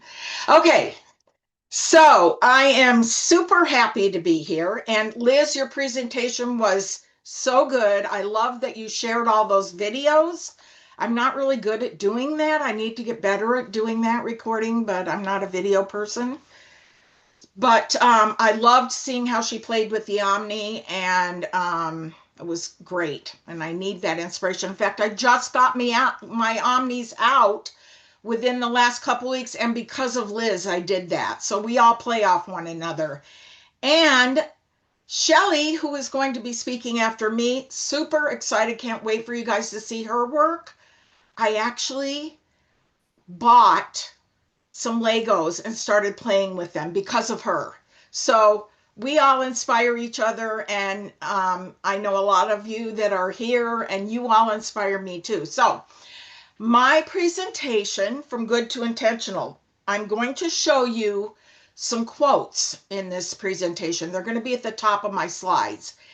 And some of them are very old photographers that are no longer with us from the 1800s, and some of them are a little more modern, but I thought it was important, and it really made me think about when I was doing this presentation and putting it together that they were really smart and in such a good way. Their quotes resonated with me, and more so, really, from using a Lensbaby. It was like they saw things before they really happened with lenses and photography, their attitude, the way they shot. So, those quotes are at the top of my slides, some of them. And I put the year they were born and the year they passed so you could get a reference into what that quote might be and how much it translates into how we are as photographers today. So I'm going to be talking. And then another thing, I have a few questions for you during my presentation. And when I ask them, You can put your answers in the chat as you go along. I'm super interested to see what your answers are. So let me get started here. I'm going to be talking about creativity, expectations, rules. This is the most important one for me, breaking the rules. Perfection, maybe letting it go a little bit. Joy, inspiration, ideas, and your journey, because your journey is what really matters. So, and I also have on my slides what lens I used. And most, I would say 90% of them in this presentation are Lensbaby. So just so you can see for reference, I'm not going to do a lot of how-to in my presentation, but I want you to be able to reference what lens I use just to give you an idea of what it could do in a certain situation. So let me get going. So less guessing, more seeing, elevate your photography this year. This presentation is a few observations which help me decide where I draw the most joy and creativity with my camera. This image that you see here was taken in our botanical gardens, and it was during a winter day. I live in Buffalo, New York, for reference. It's been a horrible winter and super freezing, so a lot of photography indoors this year. But I happened to, I always take a break in winter and go to the botanical, and they have a koi pond, and I had no expectation of shooting that koi pond. But I think that's the great thing. When you go places, go without set expectations. Because if you have hard and fast expectations, you're bound to be maybe disappointed in what you shoot that day. So put them behind you and just go with the flow. And that's what I try to do most times. Sometimes I have intention, but when I do something fun like this, no, I don't. So, but the koi were swimming around in the pond, and the reflections, that is a one shot. It's not an ICM, in camera motion. It was one shot. My shutter speed I have down there is 1/1250. And I shot it with a long macro lens that I have, which is all manual like a Lensbaby, completely manual, this lens. And I rested it on the railing, and the fish were swimming around. But here's the thing. In our botanic garden, we have this huge glass dome. And in the little koi pond, it reflects all of the panes of glass onto the water. So that's kind of what you're seeing here. And the panes of glass, the light reflected on that water and the fish swimming. And I snapped the shutter probably 80 times, maybe more. I don't care. I got lost in it. It was so much fun. And this is the one image I absolutely loved. One of my friends said it looked like robot fish, and I kind of agree with that. But I'm sharing this just to illustrate that when you go somewhere, put your expectations behind somewhat, and be freeing, feel free. So, and when we first decide to go beyond taking snapshots with our camera, we usually strive to follow the rules. I'm putting my fingers in air quotes here, which compromise. And I want you to think about that word, making a good photograph. Making, not taking, making.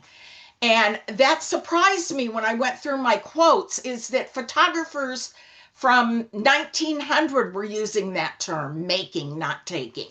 Ansel Adams, et cetera, et cetera. So this was a photograph I took with my Velvet 56. It was a morning dew on the grass, and I ran out and I threw a blanket on the grass, and I laid down, which I'm not sure I can do that anymore so well without having something to help me up. But this was taken 5 years ago. I have a corner lot where I live, and one of the neighbors was staring at me, like wondering, what is she doing? I've become good friends with her because of this image, because she walked over, and we were new to the neighborhood, and she said, do you mind me asking what you were doing? So we became good friends. So yeah, that was a tiny little mushroom in the grass, and I still love that image, again, because of the story that goes along with it, my memory of taking it, and all those good things. So here, let me just check something. I'm getting that panel sliding down. So to consult the rules of composition before making, there it is, making a picture is a little like consulting the law of gravitation before going for a walk. Edward Weston in 1886 till he passed away in 1958 said that. So I love that quote because it's like, how many of us would ever go on a walk and think about consulting the rules of gravitation? What's keeping us down on the ground to take that walk? I mean, maybe I might have that thought, but normally I'm looking around and I'm observing what's going on, and it's just the fact of being outside. So I love that quote for that reason. My Velvet 85 is one of my most favorite lenses for flowers, but it's also my most favorite for trees. And I love trees. I love to do shoot throughs in trees, which is to place my lens, put it right up in there inside where all the leaves are, pick something to focus on, in this case, kind of the center leaves, and the sun was going down, and this is my daughter's Japanese maple tree, and in the spring or in the summer, fall, in late fall, you get all that rich purpley color coming out, and I always go over there when the sun is going down, so I have this backlight, this warm backlight shooting through the holes where all the trees and leaves are, and that's the sort of image I'll get. I honestly can spend 2 hours out there doing that, just shooting through. It's so much fun. So many of us, and this is an observation, and I noticed in the chat some people made comments about this, being in camera clubs, and perhaps that it could be stifling a little bit.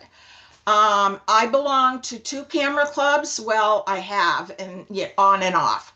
But I think they serve a good place for a lot of reasons, making friends, being with like-minded people. But me personally, I find being a Lensbaby shooter, it can be a little bit stifling if you like to submit your images for competition, because many of the judges that we have, and I'm speaking for my clubs, but I've seen it in other clubs, they don't, quote, get it. They don't get what's behind the photograph. They want an image to be sharp, front to back, side to side, top to bottom. And that is what makes a good image for them, to give you a lot of points. So I don't compete anymore, but I used to a lot. And when I did, I shared a lot of Lensbaby images. This is a Lensbaby image of my favorite bridge. I absolutely love, I've taken hundreds of images of this bridge. It's about 4 miles from my house. And it connects the island to, from Buffalo to Niagara Falls. There's an island, and you go over this bridge. So, but this is my very favorite of all the images I've taken. And that's because it was taken with a Velvet 28. And none of my other sharp, sharp, sharp images from front to back and side to side that a camera club judge would like, that's not this. This, I remember the night I took it, the evening I took it, when I went down there. I can't say that for a lot of my other, snap the focus, autofocus images. And that's another reason I love Lensbaby. So here's my first question to you all. The best teacher is, put it in the chat. Who has been your best teacher? Anyone, write it down. I probably would have several answers for that. Coming to my mind is one of my favorites was Brian Peterson, who is no longer with us. When I started photographing a little more seriously with my digital camera, I bought his book. He has many books, but I bought his first book, and everything he wrote in that book resonated with me. He spoke like in easy to understand words that weren't techy and complicated. So I would have to list him as very inspiring. I have other ones, Lensbaby, fellow Lensbaby people that are very inspiring to me. All of them are. So I would this is something I'm going to put out on a limb, who I think each of your best teachers is or should be, and that is you. And I say that because challenges are the opportunity for growth. You use what you learn by working through a project as a road to success. Build on what you teach yourself with each aha moment in small steps. I think Michael kind of demonstrated that. So these are just some of the things that I list that are helpful. And yeah, I do have a lot of half-assed ideas, by the way. My husband told me that, so I know it's true. So, but keep a journal of your inspirational ideas. It can be something small, it can be a particular color you're drawn to, or bigger, like a new concept that you want to learn. Follow other photographers and hubs on Instagram or Pinterest for inspiration. I do it. I get so much inspiration from everyone else's work. Without it, I don't think I would have taught myself what I have taught myself to do. But a big thing is you're going to make mistakes, and that's okay because you're teaching yourself with every mistake that you do make. So, and then take the time to look at all genres of art. Study how artists use light. As an example, try searching Dutch masters. I do a lot of still life photography. So I have done a lot of searches of that type of art, and it's inspired me so much. And then I'm going to tell you, visit a museum, and I have a little bit more on that later in a couple of my slides. Try shooting with a new creative lens. Lensbabies encouraged me to see and feel in the moment. Honestly, that's the God's honest truth. They challenge the way you may ordinarily think about your photography. There is a compelling moment about creating something extraordinary right before your eyes in camera. That's the difference. So there is no argument that learning, all of the rules that we have are given to us, especially if we join a camera club or we're just learning. But I think knowing the rules gives you permission to break them. And unlike digital cameras have given us a lot of freedom. Now, I want to tell you a quick little story about this image. It was one of the first still life images that I ever took with my Velvet when I got that lens. And I love that lens for still life. I use it along with my regular Nifty 50, but I always use both. But the images that I come away with taken with this lens for my still life are the ones that I like the most. So I submitted this image probably about, 7, 8 years ago in Camera Club. And I submitted it to be judged because they have judging once a month there. And the judge, when this image came up to be judged, he looked at it and he said, he's going down the list. I love the colors. I love this. I love that. Because you're taught as a judge always, especially if you're being, if it's something you're trying to learn from, and that's what it's supposed to be when we do competition. It's also supposed to be a learning exercise, even though I don't always agree with the judges. But it's interesting. But he went on, and then he gave me the score, and I think our highest score that you could get was a 15, and I think he gave me a 12. So I was so hyped up about this image. I loved it. I thought, I'm kind of like vibing on the Dutch master thing here with the light and just the blur and everything. But he out loud was saying, too bad this wasn't sharp from front to back, because I would have given it the highest score. For him, he just didn't get it. He didn't get where I was coming from with it. So let me fast forward quickly. I joined another camera club a few years ago, and this person that was the judge happened to be at that club. And I started submitting a lot of my still life images, and most all of them were taken with Lensbabies. And let me back up 1 second. During the halftime, during this judging, I went up to him and I felt compelled to explain to him that this was a Lensbaby. And because he kept saying, I don't understand why it's not sharp at the corners. I'm not quite getting that. And I explained to him.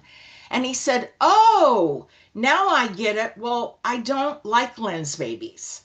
And I thought, okay. Well, maybe he's never shot with any. I'm pretty sure he hadn't.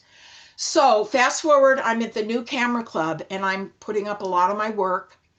And eventually this person messaged me, emailed me, and was telling me how much my still life work was inspiring him. So much so that he went up and cleaned out his attic because he used to do a lot of well, what they call tabletop. I don't like that term. I think it's still life, but he used to do a lot of quote tabletop, and now he wants to get back into it. So he cleaned his whole attic out and he started shooting. I'm still not sure that he has shot with the Lensbaby, but that whole story just, there was something about my images that must have inspired him a little bit, even though they were taken with the Lensbaby. So I have to share that story. And he is the nicest guy that you'd ever want to meet, very knowledgeable about photography. So does perfection exist in nature or anywhere in the world? That's kind of a question. Embrace the imperfection and use your lens to paint a story which has meaning to you. And embrace the surprises and mistakes as a gift. And each of these images, well, the one on the far right was taken in the winter here, which I like to go and do a lot of photography in the winter with quote dead plants. And I love my Lensbabies for that. I will only use a Lensbaby, whichever one it may be, because I love the way it renders the backgrounds, the colors, and makes it look like a painting for even a dead plant. And then the image on the left, the butterfly, it's not perfect. There were many perfect ones that day in the field, but that was the one that I was drawn to. And even to this day, when I look at that image, I wonder, because it was in the fall, did that butterfly make it back to the 1,000-mile journey or wherever it was going to go with wings like that? So it was more about the story. And I even get a little teary when I look at that butterfly and wonder about that sometimes, because there were so many perfect ones there. So when our goal is to create the perfect image, we miss the opportunity to create a perfect mess. That's my quote. It's kind of bold of me to put my quote up here, but I think of my quotes or things that I've come up with like that as reminders for me. And I think a perfect mess is a wonderful thing. So taking or quote making a photograph, is there a difference for you? If you have any thoughts on that, put it in the chat. How can our work be evaluated in terms of creativity if a judge is only looking for images that follow a guideline of strict rules? That's going back to my still life image or any image that you might want to be judged. So the idea of, quote, how does this image make me feel is often left out of the equation.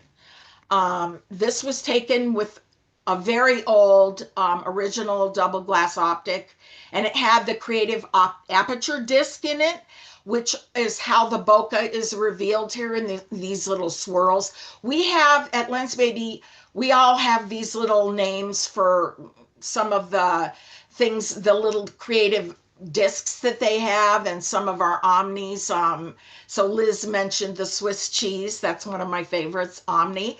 But this one, I forget what the name they gave it. I call it the cinnamon bun because I love cinnamon buns and it has that swirly curly Q effect. So I use that one a lot. So that's my cinnamon bun. So sometimes the details or emotions may lie in what's not obvious. That's another one of my thoughts, which I put down in a quote. So is it sharp enough? Tack sharpness, front to back, may be a way many photo competition judges see excellence. The mechanical steps, this is my thought on this, the mechanical steps required to achieve a, quote, record shot may not always equate to the process of individual creativity or emotions, or may lie in what's not obvious. So this was a 5-image stacked shot of this orchid, lady slipper orchid, which I used black velvet in the background. So it was taken with my 90mm autofocus lens, but I always use that lens manually too. I never use the autofocus on it. But setting it up and taking 5 images with a focus stack starting from front to back, and then putting it in Photoshop and letting Photoshop do its thing by stacking it is very, I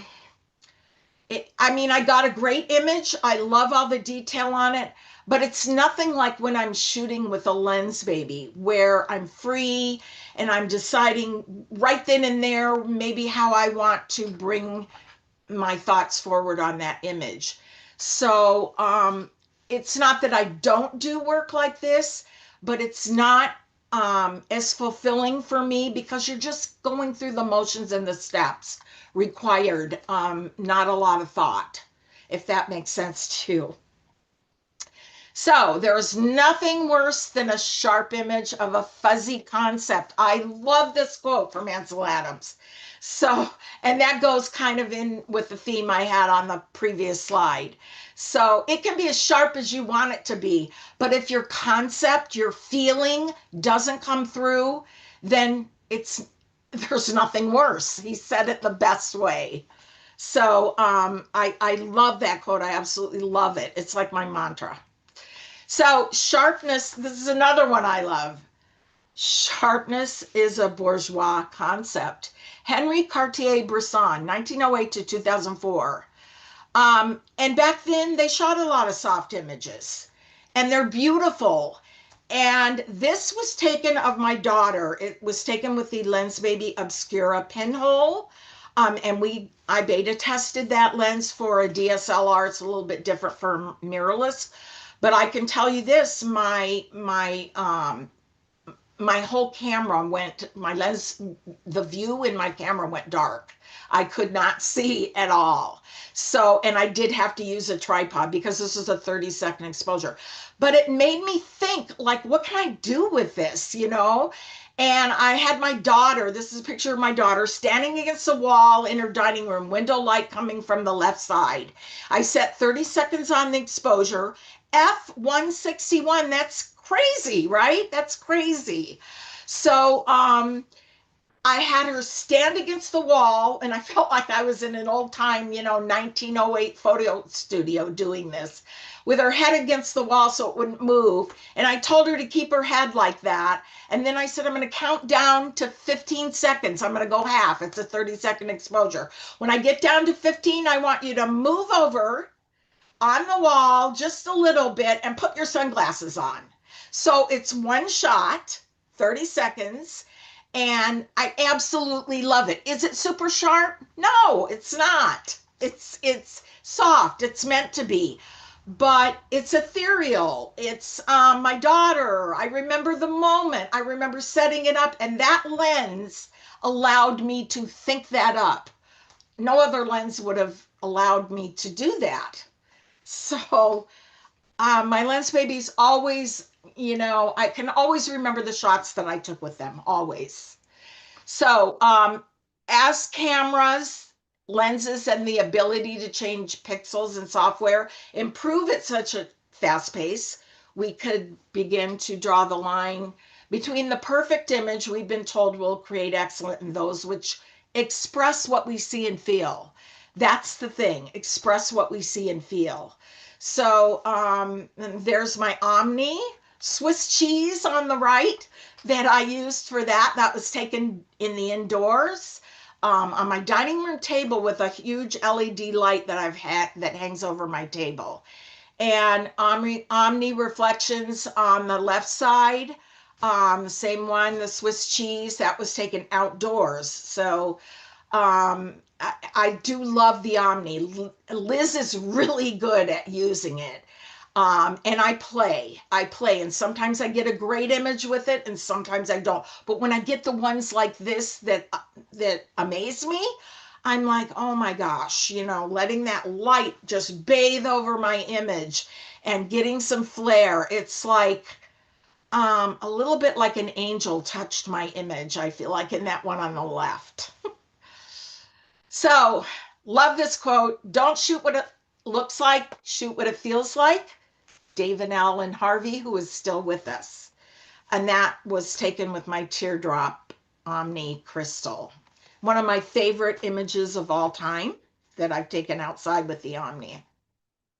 So at some point, we may decide to step out of our comfort zone and embrace the reason we have a camera in hand, whatever that may be.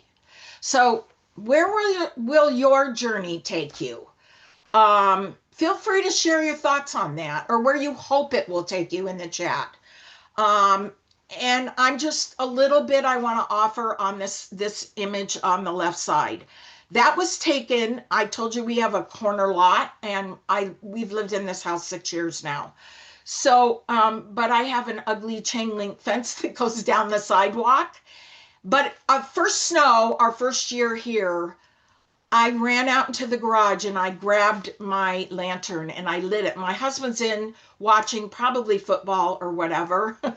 And he sees me lighting this lantern, and I have my twist optic on my camera.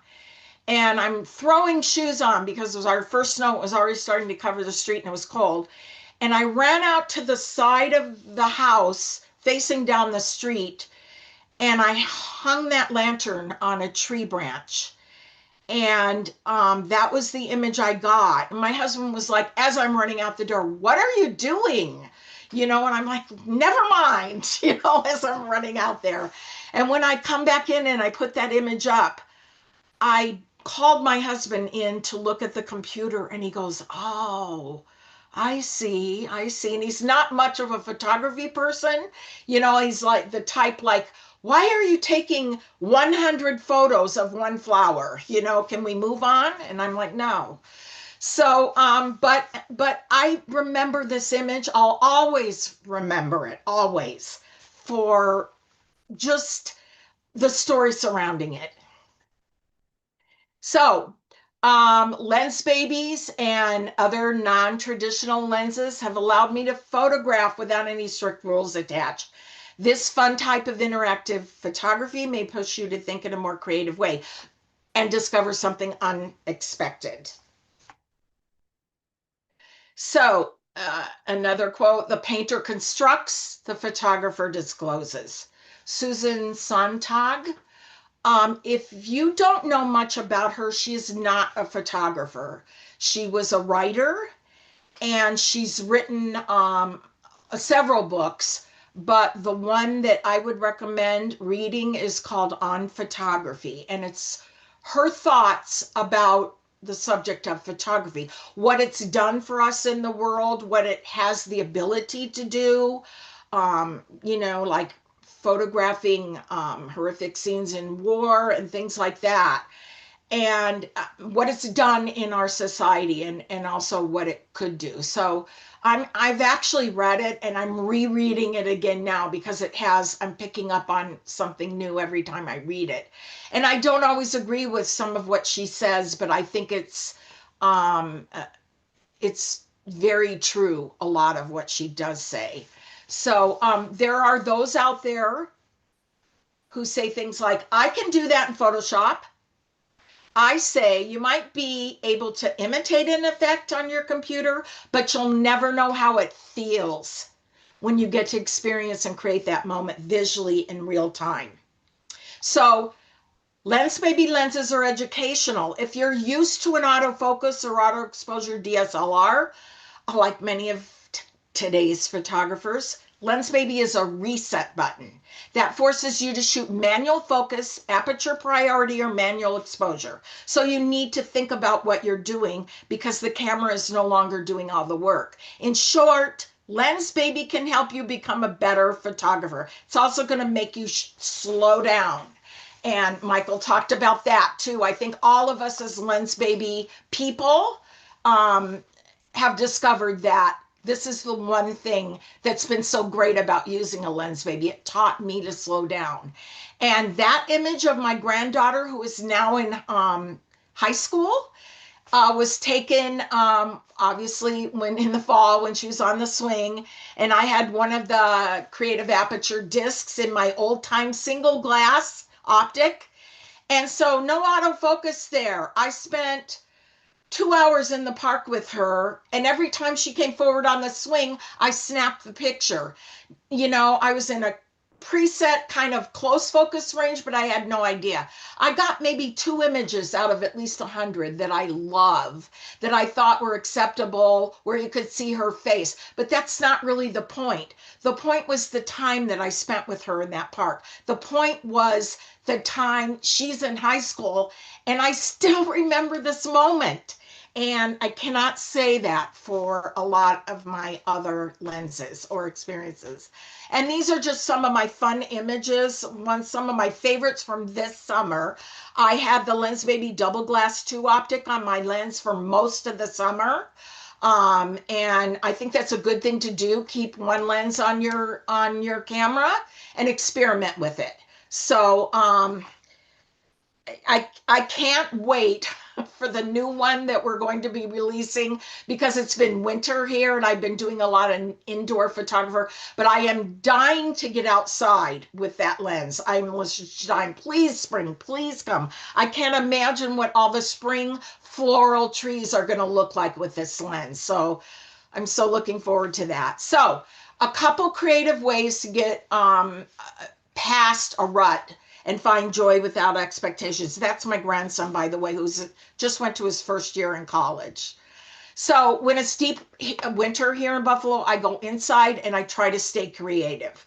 I have to, because we have long winters here, and it forces me to be that way. And one of the things I love about my Lensbabies indoor is that I shoot them wide open for the most part. I'm never hardly stopping down. Maybe with my Velvet 28 for a landscape, I might go to f5.6. Otherwise, I'm wide open. And why? Because I am in it for the effects. And also, it lets a lot of light through the camera to play with. So I find things to play around with in the winter, and it keeps me busy and it keeps me happy. So this is one of the other things I'm going to suggest you try doing, and that is go to a museum. I know my friend Scott is here watching, and he moved away from Buffalo. He's a good friend of mine, and we would go on shoots together, and he ended up getting all these Lensbabies, so we would have so much fun together. And he even got a special backpack to carry them in and everything. So he loves it. And this is a guy who can do any type of photography. So he moved away, which made me sad, but he came back, and he and my friend Janet, he said, where do you want to go for a shoot? I'm going to be here one day. And I said, let's go to the museum. I haven't been there in ages, or, inside since they redid it. So I took 2 lenses, my 50 millimeter and my double glass 2. That was it. And we got inside there, and I started shooting traditional type lenses, images like you see on the right side and the lower left. But then I used my double glass 2, and Michael talked about this, is waiting. There was a staircase there. That is not intentional movement or anything. Freehand, I was waiting for someone to come up those stairs with my double glass, and it blurred out all the edges. I had it wide open, and I snapped it a few times as this young man was climbing the stairs. And I absolutely love that. It's my favorite image I took away from that day. So go to a museum, and there's Scott right in the middle there in that image. When I was shooting with my double glass 2, we were all doing double exposures, or more than triple exposures, mostly double.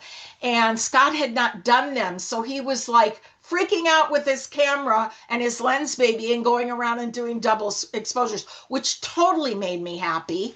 And he happened to walk through my image there just as I was snapping it with my double glass. And so again, that's a memory for me. I have that to cherish. And just some of the crazy images that we came up with was nothing more than a relaxing day at the museum. Go to the museum, check it out, take your camera. I'm telling you, we had so much fun, and then lunch afterward. So another thing that I would suggest you do is slow down and spend time and connect with your subject. And Liz talked a little bit about this. Shoot with the same lens for an extended amount of time. Or, and what I do is take one subject and shoot it with different lenses. I always do that, even with my still life. Or you can try, intentional movement, or try going really soft like I did on this image with on the right side with my soft focus too, to see how much less I could get in focus, but maybe use lines and colors to bring my vision forward on that. And that was taken in the botanical gardens. Now I have a couple more slides left, and I've got my tissue here because I'm going to ask you, what does your photography mean to you? Ansel Adams said this also. You don't make a photograph with just a camera. You bring the act of photography to all the pictures you've seen, the books you've read, the music you've heard, the people, I'm going to tear up here, people, the people you have loved. So, for a lot of you who know me, and some of you who don't, my husband passed away a little over a year and a half ago. And it was a shock and very hard for me. But 2 days, we have this redbud tree right outside my front window, and it was starting to, it was in flower. And I went to the window a couple days after he passed, and I saw the leaves starting to emerge. A redbud tree has heart-shaped leaves. And so I went outside and I took that picture. Then I put my camera away and I didn't photograph anything for a while. And my kids were telling me, like your kids always mean the best. They're telling me, Mom, you need to go through things. You need to organize. Maybe that will help you. I think everyone grieves a little bit differently, but I thought about a month or 2 months after he passed, I thought, well, maybe they're right. Maybe I should start organizing and going through some of my stuff. So I started in my room here that I'm in right now, and I'm a collector, okay? Bordering on being a hoarder, to be honest. That's what my kids say, but they're my things, okay? But I've always saved all my Lensbaby boxes. Some I would have on display in my room here. They're inspiration for me. I love that they put those images on the box, and I could never have the heart to throw them away. So I started to go through some of my things, and I pulled in the green box you see there. I had a bunch of my boxes stored, and I started pulling them out. And I'm thinking while I'm doing this, this is supposed to help me. So, and I thought, no, I'm not going to go through all my things. I'm not going to throw them all out, because I think we all need time to work through a life-changing event. And some of my friends have had breast cancer, and they've all told me the same thing. And this is so true. If I had not had my photography, I probably would not have gotten through this like I did. It's true, I didn't break my camera out for a while, but eventually I knew that I would. And I feel like in life, photography found me. I didn't find photography. So those are my boxes, and that was the image I took. And yeah, I'm probably going to remember that evening very good for a long time. So no matter what you're going through, be so happy that you have photography to help you through that, because it has really been a healer for me. So this is my last slide. And here's my little lecture to you. The person behind the camera is the only one that gets to decide and make a choice of what is art. Those choices become part of a creative process, which can include a new technique or way to bring out your vision into focus before, during, or after capture. So taking the time outside to explore your surroundings with your camera lets you savor each moment in nature. And those moments, when you let go of expectations, are the ones you'll remember. Whether you capture a perfect or an imperfect image, that's what you're going to remember. And I'm here to tell you that's so true. So this is my last slide. And I love that Callahan quote. He's one of my favorite photographers. I have his book sitting on a shelf on my wall. And so I want to thank you all for being here.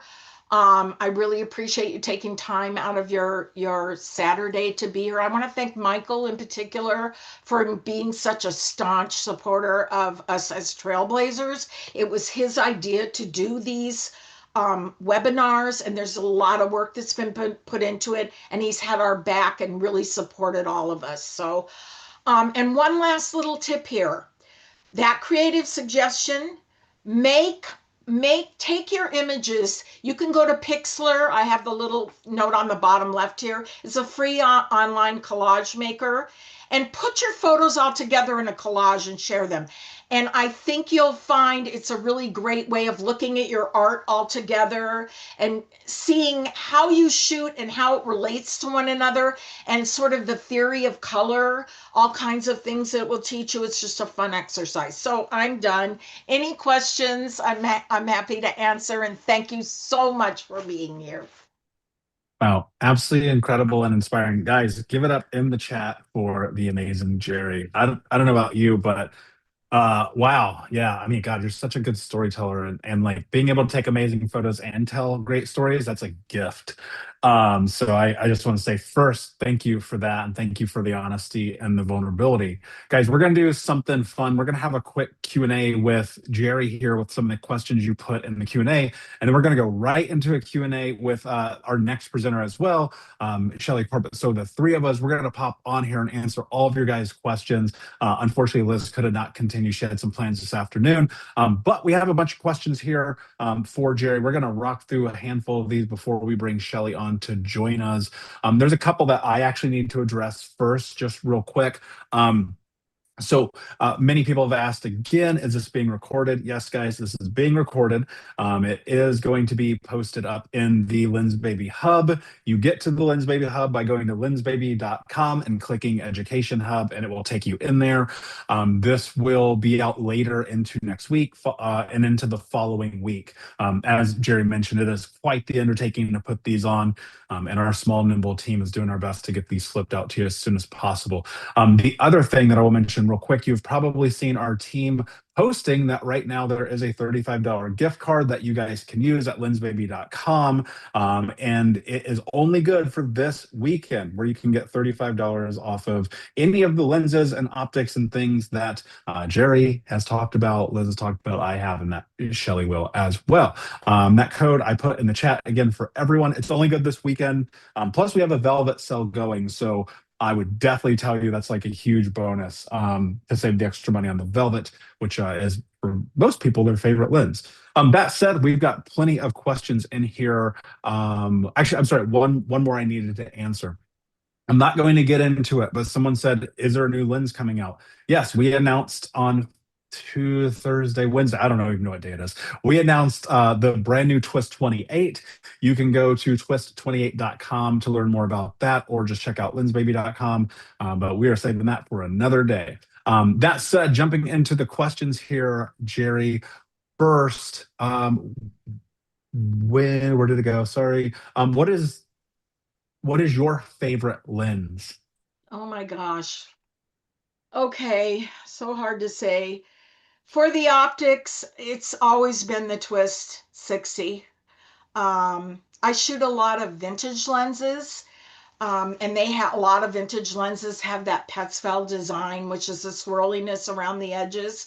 So when they came out with that lens, I was like, yes, because Nikon has an issue with mounting those vintage lenses. You don't get infinity focus with a lot of them with the way they mount. So I was so excited to be able to have a Lensbaby to do that. and which makes me more excited about the new one too. Hmm. But yeah, so the twist and then velvets, all of them. I mean, come on. Yeah, totally. Yeah, I knew you were going to say that. Um, how do you? I think this is more of an archiving question.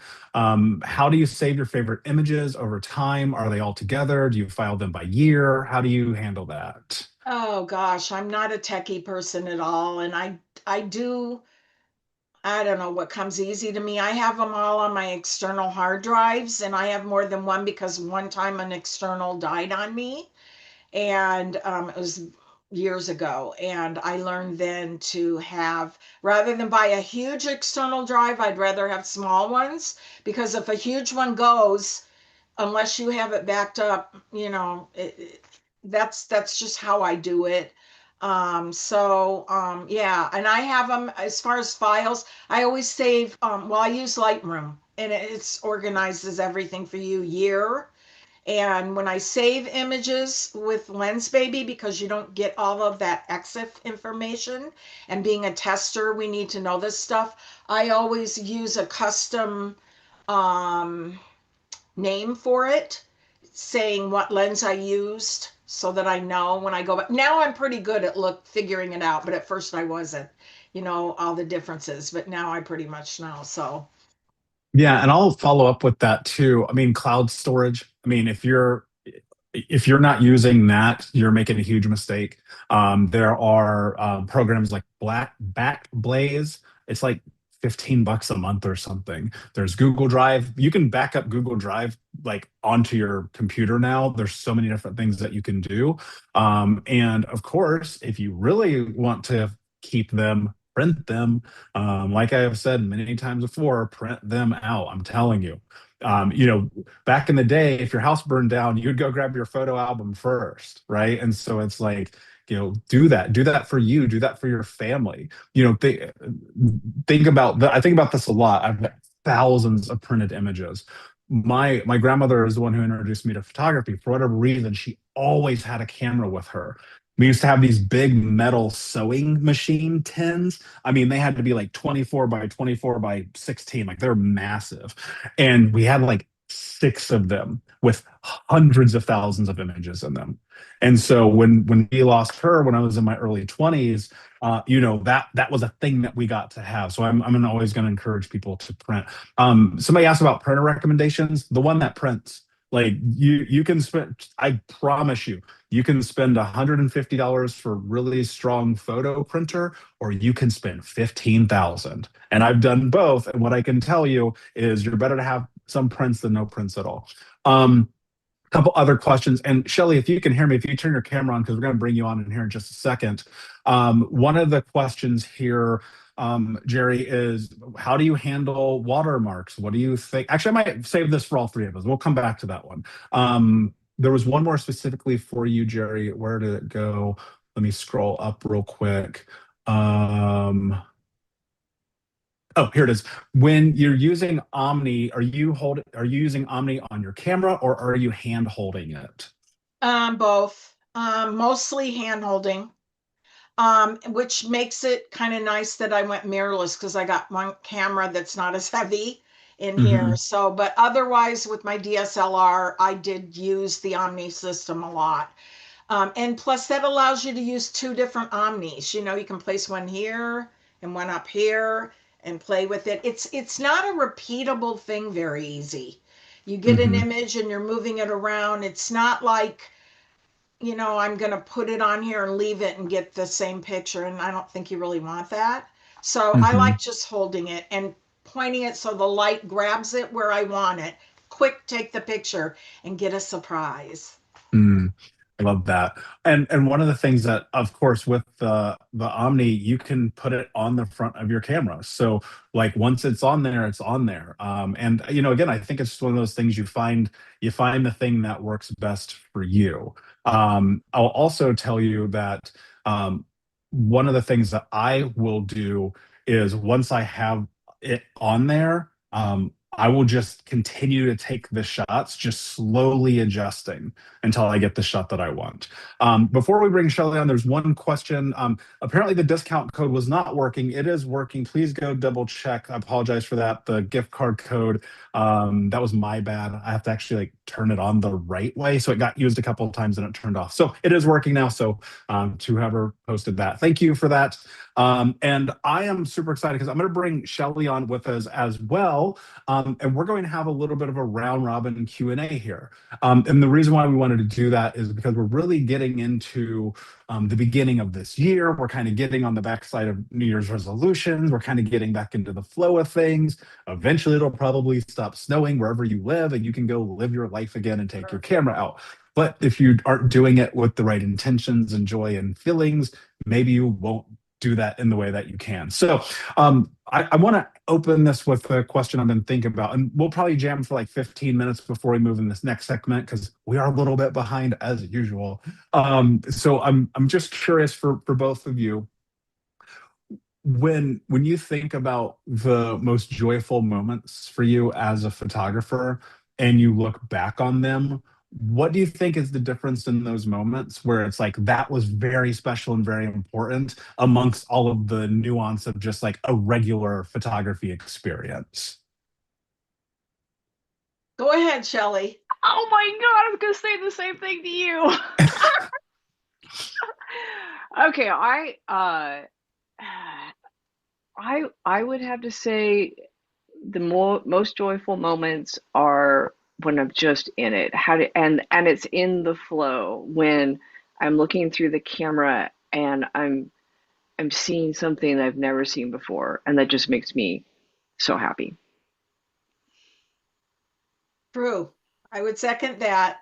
Um, I would say for me, and I showed you some of my most memorable images that I'll never forget. There's usually a story surrounding it. I'm with friends, and I remember that moment. I got I got some flowers blooming that I want to go get a picture of that. Let me see what I can do. That sort of a thing. Working through it, being outside, being in nature, and just losing it, you know.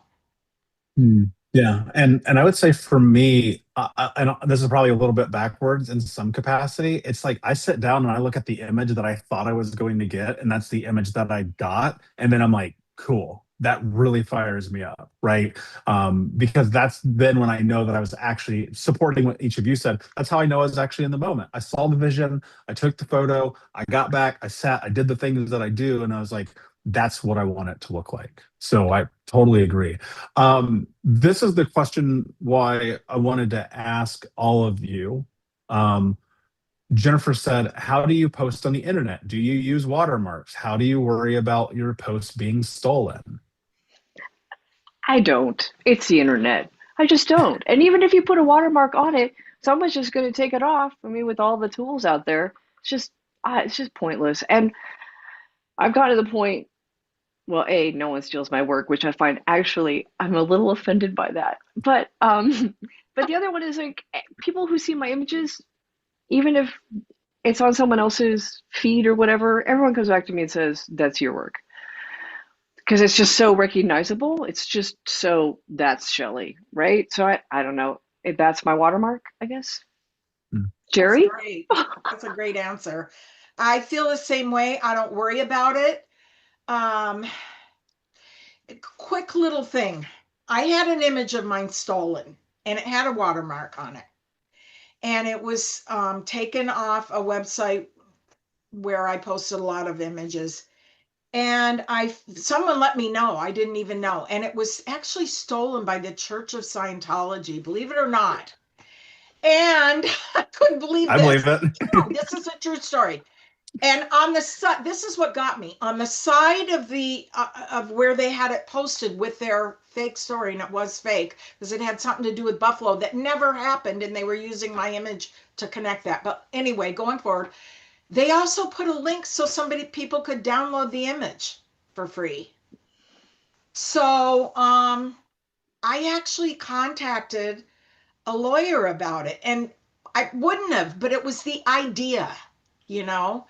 And I never ended up doing anything because they started making threats about it and stuff. So I just let it go. So that taught me a lesson. Don't worry about it. Don't worry about it. I don't worry about it. Hmm. Yeah, definitely. And for me, what I'll tell you is, being a professional for as long as I was a professional, like your work's going to get stolen, even by people in your own community, even by people that you've sat down and you've had dinner with, and that's like such a crazy thing. Um, the reality is like it's gonna happen. And sometimes you have to walk the path of legal, but for the most part, I mean, I don't even think about it anymore. I'm like, whatever, you know. I guess I just don't even stress about it. One of the questions that came up here that I think is really special because I'll tell you a super quick story. I got my very first Lensbaby in 2014. No, no, that's not correct. Jeez. In 2008, 2009. And it was weird because I didn't know what to do with it. And I just thought it was fun. Again, I referenced my friend John Scott at Robert's Camera. He sold it to me because John has sold me way too much stuff than any one person should ever buy. I'm sure you guys can relate to that. And I'm curious if someone is just starting their Lensbaby journey, what lens do you think that they should consider starting with? Jerry and I are going to be on completely opposite sides on this one. I'm a composer pro to gal. I mean that's just me, and there's just I don't know. It depends on what you want to do with it, right? I mean, I love a twist because it's very versatile, but I like a sweep because it's amazing, and I love an edge because it does things that nothing else does. So, oh, that's a terrible answer. What do you think, Jerry? Well, I would separate Lensbabies this way. Um, Velvets, and then the other stuff, the optics. I would make a division there. And I say that because velvets are very popular for flower photographers. And probably some do in landscapes for the 28. I use it. So, but flowers are hugely popular in that lens, and for portraits is stunning. So it depends what you shoot. If you want to have fun, um, with all the wonderful effects, and think about fun, and you're going to see it when Shelley brings her presentation up. It's sheer fun. And the lenses and the optics that she uses, they promote that. They let her show you that in unique Mhm. ways. So, but if you wanted to do an optic, I would have to choose the twist or the double glass too. Hmm. And I like to travel light these days. I used to carry around a backpack with a 7200, 100, 1.8, two bodies, 19 batteries.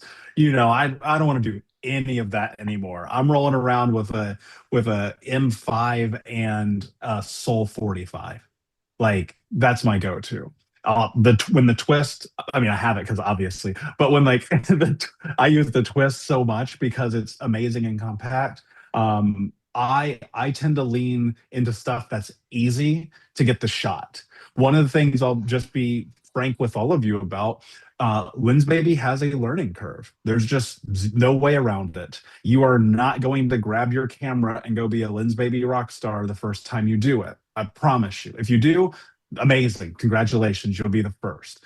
But what I will tell you is starting with something a little bit easier can help keep you from being dissuaded about the idea of what Lensbaby does, right? So jumping into a Soul is a great way to begin your journey, as well as an Omni. I mean, Omni, like you get to have this experience immediately with a very small learning curve. So that's what I would do if I were you. And then last question before we let Jerry go, and then we head into our last break with the amazing Shelley right after, is what is your goal for 2026 and how do you intend on spending the year as a photographer? Come on, Okay, Shelley. Jerry. Okay.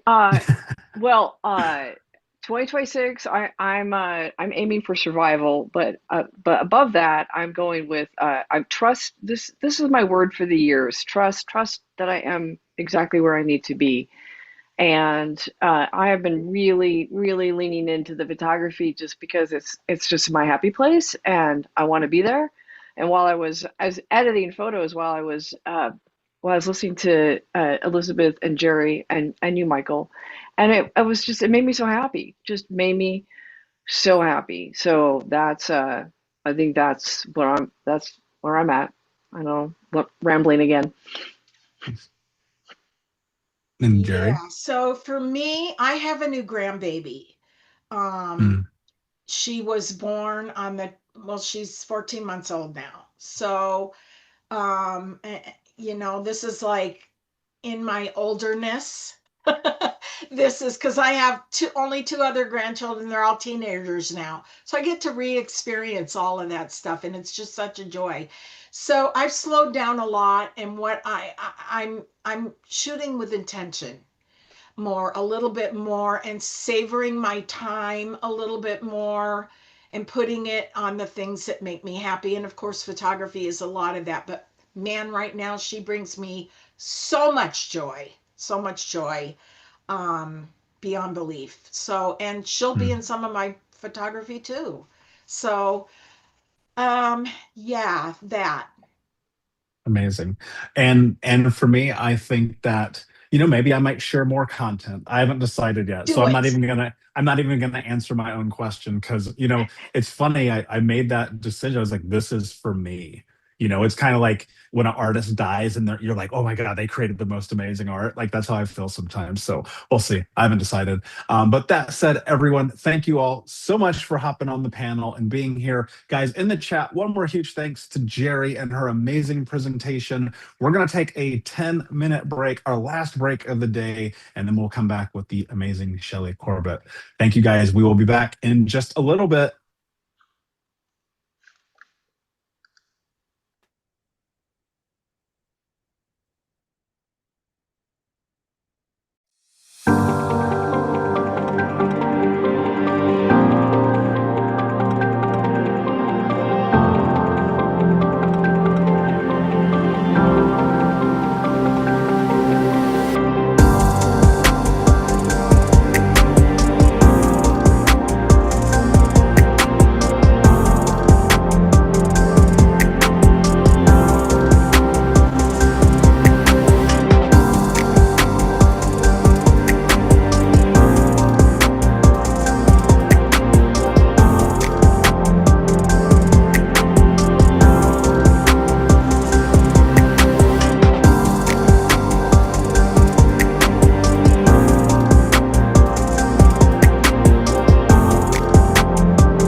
Oh, there we go. Okay, Lensbaby family, guys, thank you so much for being here. And still, I'm going to have to change the schedule to allow more buffer because we are going to head into our amazing last presentation here.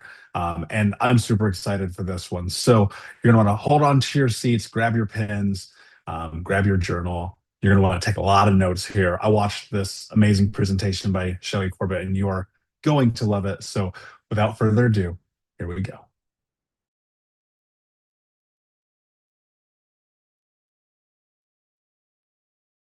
Thank you, Michael, and the Lensbaby team for inviting me here today to make a presentation on finding joy in your creative practice. When the call was put out for speakers for this conference, I knew I wanted to be involved. I feel that being creative in times of change is so important for mental health and general wellness. So I'm here today to show you how I use my photography practice to thrive and find joy. Before I get started, I would like to introduce myself. My name is Shelley, and I live in Seattle, Washington.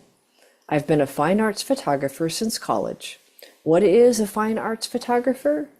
Briefly, it means that I create photos as a form of self-expression and personal understanding rather than for commercial purposes, although that is also a component. I sell my work locally while also sharing my knowledge of photography, toys, and creativity through a variety of online workshops. If you would like more information about me, please email or visit my website. One quick note about the images before we start our journey. Each image will indicate which optic I've used in combination with the Composer Pro 2 mount. If you want to know more about how I use the Composer Pro 2 plus their optics, I invite you to check out a presentation I did in 2025. You can find a recording of this presentation at Lensbaby's Educational Hub. Just look under Learning, Webinars, and the Magic of Lensbaby. Okay, let's get started. This presentation is all about how to find joy in photography or really any creative practice. I've noticed that it's impossible to find joy in anything that I'm not actually practicing, which is why this quote from Austin Kleon resonates with me. Whenever I feel stuck in my photography practice, yes, this happens more than I would like to admit, I think back to this quote. It's my gentle reminder that while I love being a photographer, it only brings me joy when I actually do it. Sometimes I get sidetracked from taking photos. I don't think I'm unusual in that regard. I think it's pretty common for many reasons, such as self-doubt, distractions, fear, and even simply a need to recharge and reset after completing a large project. The trick for me is to know the difference between a natural lull and when I'm playing a game of avoidance or distraction, which is why I've developed a set of habits and skills over the years that help me to stay on track. It's so much easier for me to keep going than to try to get going. I do not buy into the idea of the solitary artist slaving away in anonymity in an attic or backwoods cabin. The reality is that photography and really any creative project is more fun with friends. Even writers known for their solitary pursuits use online platforms for structure and connection. I want to show you the tools that I use to keep going, the ones that help me find joy in my photo practice. Hopefully you will find something useful that you can use to make your 2026 a year filled with joy, photography, and creative play. These are the 5 tools that I use to keep going. I'm continuously checking in with myself about my fears while practicing my craft. It's this continuous dialogue with myself that helps to keep the joy alive. When I get derailed or sidetracked by life, these are the tools I fall back on over and over again to get moving. And like everything else, they take practice. To be effective, they require me to know myself and why I do what I do. I mean, really, what do I get out of being a photographer? When I say know my why, what I'm saying is it's important for me to know why I want to create photographs. This includes what I want to say, who I want to show them to, what I want to learn about myself, and most importantly, how do I want to feel? This is my foundation and where my creative energy flows from. And the more my personal why statement aligns with my needs and values, the stronger my practice and my work becomes. In my experience, a good why statement doesn't just appear. Much like the process of creating an organization's mission statement, I had to do a little soul searching. Before I could craft my statement, I had to ask myself a few questions. If I don't have clarity of purpose, how can I create a strong foundation to work from? This process started with the basics. What is it about photography that excites me? Then I asked myself, what do I want to photograph? Do I want to photograph my kids, nature, animals, food, people, etc.? And really, what am I saying with my images? How am I expressing myself? And how does this connect with the viewer? This is the line of thinking that led me to explore storytelling more fully. Who is my audience? I learned late in life that if I can't visualize my goals, I will never reach them. If I can articulate what I want, the universe will support these goals. These can be big goals like building my business, but they can also be smaller goals such as creating images that inspire comments like, "Thank you for bringing a little joy to my feed today," which actually is a pretty awesome comment to receive when you think about it. Now that I've shared with you what goes into a why statement, I thought I would share my own statement. It says, I want to support individuals who are seeking clarity as they navigate a new phase of life by awakening their imagination through the power of play, creative expression, and storytelling. This statement has helped me stay focused and keeps me from getting sidetracked. I think of it as my North Star, the big goal that I'm working towards. And if I'm having trouble making a decision or an unexpected opportunity comes up, or even if I'm feeling stuck, I refer back to my statement for guidance. Knowing how my creative practice aligns with my own needs and values keeps me grounded in my photography. And when I'm grounded, I can stop myself from spinning in uncertainty and keep moving forward. I can also be honest with myself.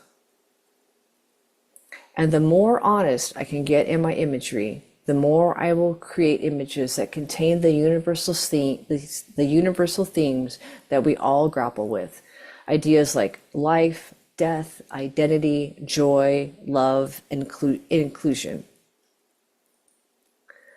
But toy photography doesn't have to be all heavy and full of layers. It can also be light and playful. I love toy photography because it's both the method and the message, play and childhood, and playing builds resilience.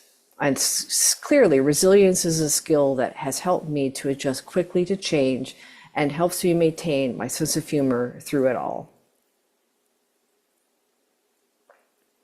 It doesn't really matter what your photographic subject is, as long as it aligns with who you are at your core. It's this alignment that keeps me joyfully centered in my own creative journey. The next step in my recipe for joy is knowing who my audience is. Who am I trying to please? The last 15 years of social media posting has really skewed my idea of who my audience is. Remember back in the day when we were all supposed to present ourselves as a brand? I am not a brand. I am a human being using my art to connect with myself as well as other humans. I love this particular image so much. It's how I want to float through the world. It's inspired by another toy photographer, but I gave it my own twist by using the soft focus 2 and a creative insert. But I also aspire to this type of imagery. By using Lensbaby lenses, I'm able to capture images that are more authentic than any image I can dream up. By simplifying my audience to the only person that really matters, me, I can create work that's meaningful.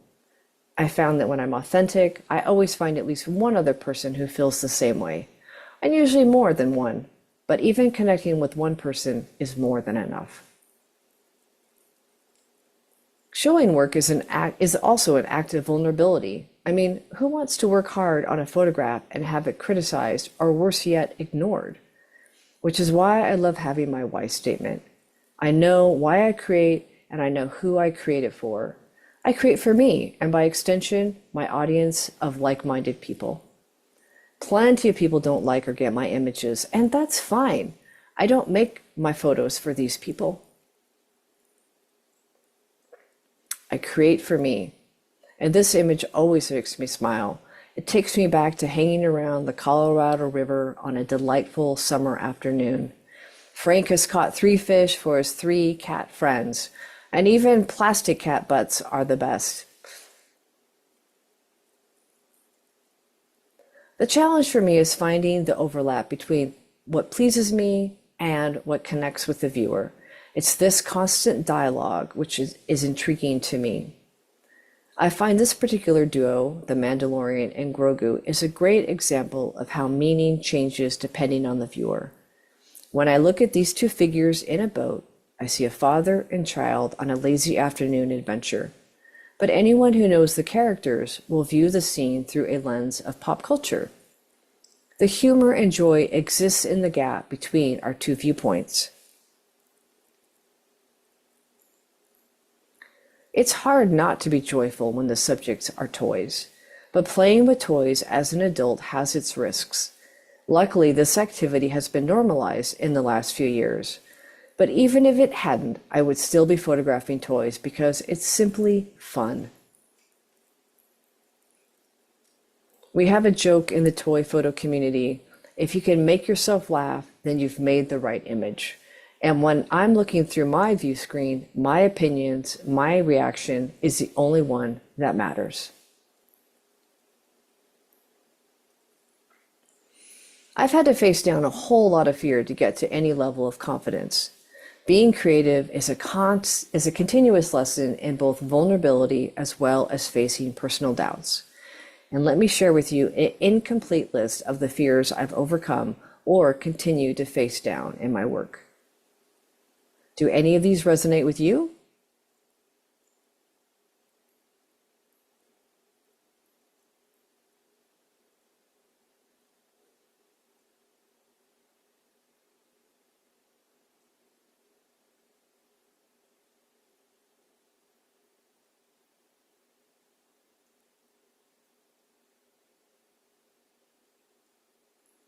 I've learned that most of my fears are simply stories that I tell myself, usually as a form of self-protection.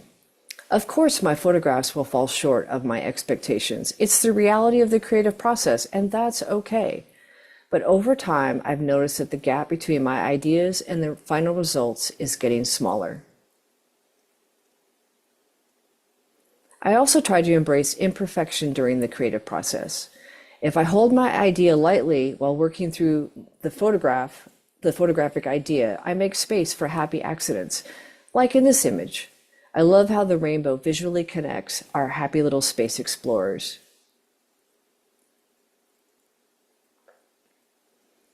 I always know when I'm sitting in fear because I procrastinate.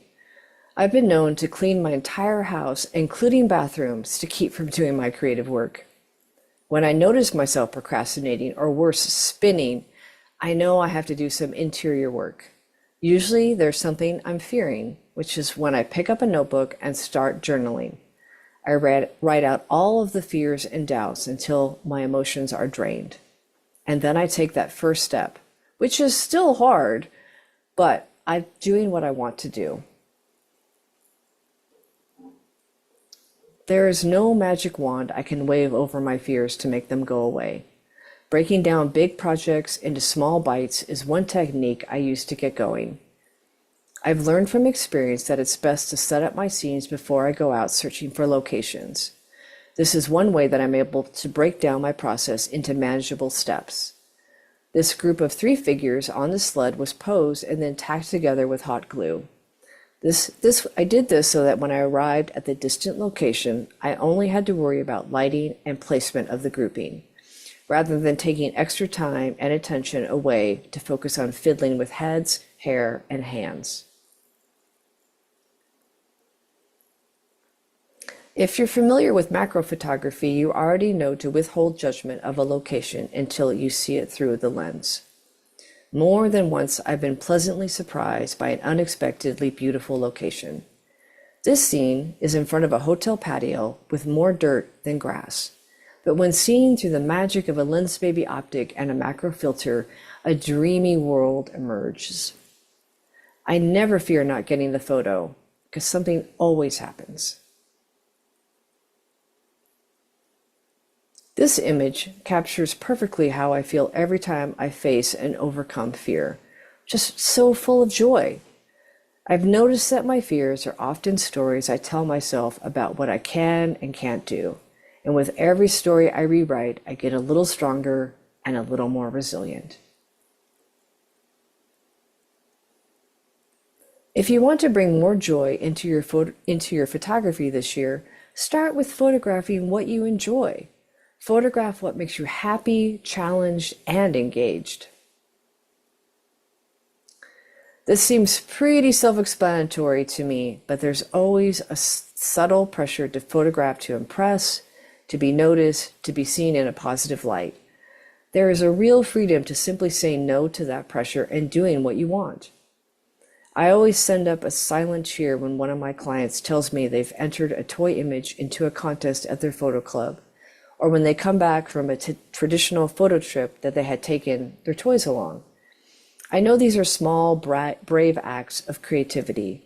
It's not easy to go your own way when the world asks for conformity. In my early days as a toy photographer, I spent a lot of time worrying about what people would think of me. At some point, I realized I was having so much fun that I didn't care what other people thought. Lucky for me, that world seems to be catching up. More and more amazing miniature and toy photographers are getting much deserved notice.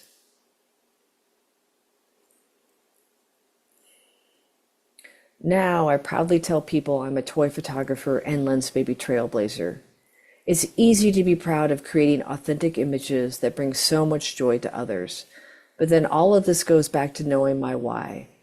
When I create from a solid foundation, doing what I love, it's easy to find joy in the process. Occasionally, critical comments will be directed at me. I know that those comments are more a reflection of that person's worldview, not the quality of my imagery. Doing what I love doesn't give me permission to only do the easy work. I enjoy pushing myself past my own self-limiting beliefs. I tell myself stories about what I can and can't do, and part of my own growth has come from gently pushing myself out of that comfort zone. Over the years, I've set two pretty strong limitations on myself. One is that I don't work for hire, but once I found a client that aligned with my values, I was able to complete a series of images we both loved.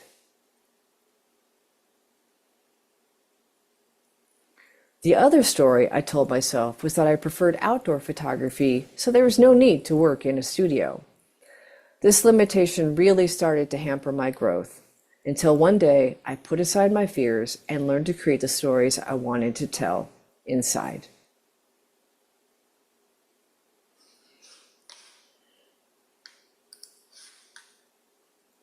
Both of these self-imposed limitations were based on my own fear of failure. Once I pushed past this boundary, I was able to create images with confidence, and with each of these wins, I'm filled with that familiar feeling of pride. I left this for last because I think it's the hardest part of the creative puzzle. Joy resides in the consistency. I don't know about you, but I'm always getting signals that just about every other aspect of my life is more important than taking photos. But taking photos, it is what keeps me sane. Which is why I've put multiple layers of support in place that help keep me moving forward. Beyond knowing my why, I keep a journal to express gratitude as well as to free write, and this helps me to understand issues and ideas I may be pondering. I also lean heavily on my toy photography community to share, be inspired by, and get encouragement from. My photography peers keep me challenged and on my toes. The key here is getting organized. I think creativity thrives in community, and if you can't find a community that fits your needs, you might have to create one. It's what I ended up doing. Workshops, travel experiences, etc. are a wonderful way to keep the creative juices flowing. Setting up limitations can inspire creativity. I've used 30-day challenges to keep me motivated. It's a short enough time frame that I don't feel boxed in, but paced in a way that I can't overthink my images. Choose your limitations that will work for you. Photo challenges can be found online, in groups, or in workshops. These challenges have a way of pushing me out of my comfort zone because I'm not controlled by them. I find them to be both uncomfortable and worthwhile.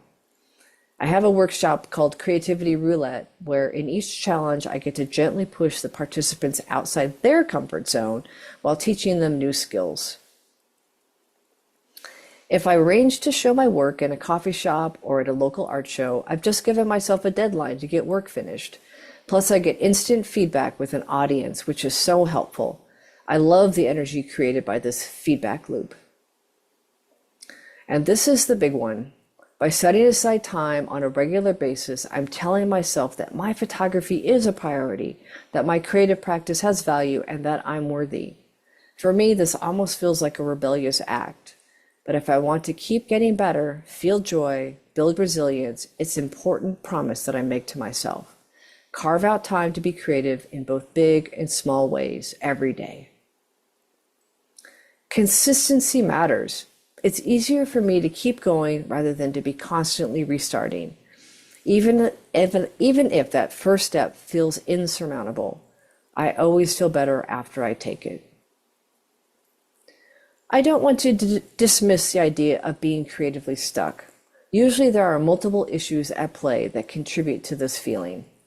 While I rarely run out of ideas, I do get stuck in fear and avoidance behavior, which is when I fall back on my why, my community, and my support system. In early spring of 2025, I was feeling especially unmotivated, so I took one of my own workshops exploring the red thread. It's a workshop built on limitations. Each participant chooses their own 1 to 2 word prompt and explores it through their photography. Over and over again, I've seen magic occur, watching photographers go from telling us they have no idea what they're doing to fully formed multimedia presentations during the course of 14 weeks. So it was fun to have that same magic work on me. I went from my original idea of images on water to a finished calendar based on bicycles. And even I don't know how that happened. Creativity is never a straight line. It's a delightful, occasionally frustrating, and always meandering path. But taking that path helped me find my way back to joy. And of course, I reconnected with my sense of humor. This image ended up being on my Christmas card this year. Overcoming fears is a constant part of creativity. I had to overcome my avoidance of cinematic and studio lighting if I was going to teach a studio lighting workshop. Even I had to learn a new skill. But not only did I have fun overcoming the I'm not good enough fear, I was able to open up a whole new avenue of image creation and storytelling. As this year starts to take shape, I wish you all the best in your creative journey. I hope you find the tools I've shared here helpful for finding joy in your photography practice. Always remember why you love to take photographs. Sure, it can be frustrating, but if you can make yourself smile or feel proud of what you've captured, you know you're doing it right. It's helpful to decide who your audience is and how you want to reach them. Begin by crafting your own why statement that can act as your compass. Photograph what you love because ultimately you're the only person you have to please. Face your fears rather than avoid them. Okay, maybe don't face them all at once, but break them down into small, manageable steps and challenges. And be consistent. Set up regular times to work and don't forget to set goals that you want to achieve. This way you can build purpose into your creative journey.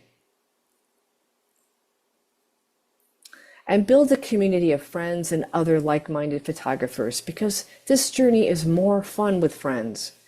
This is why I created a monthly meetup for all my clients to get together so that we can share our photographs, laugh, and celebrate.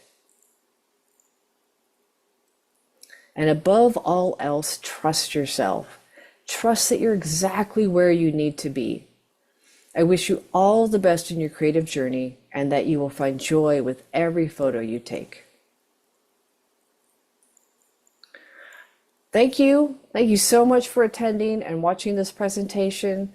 If you would like more information about me, my work, how I use Lensbaby lenses, please join my mailing list for bi-monthly messages on creativity, plus a behind-the-scenes look at recent images.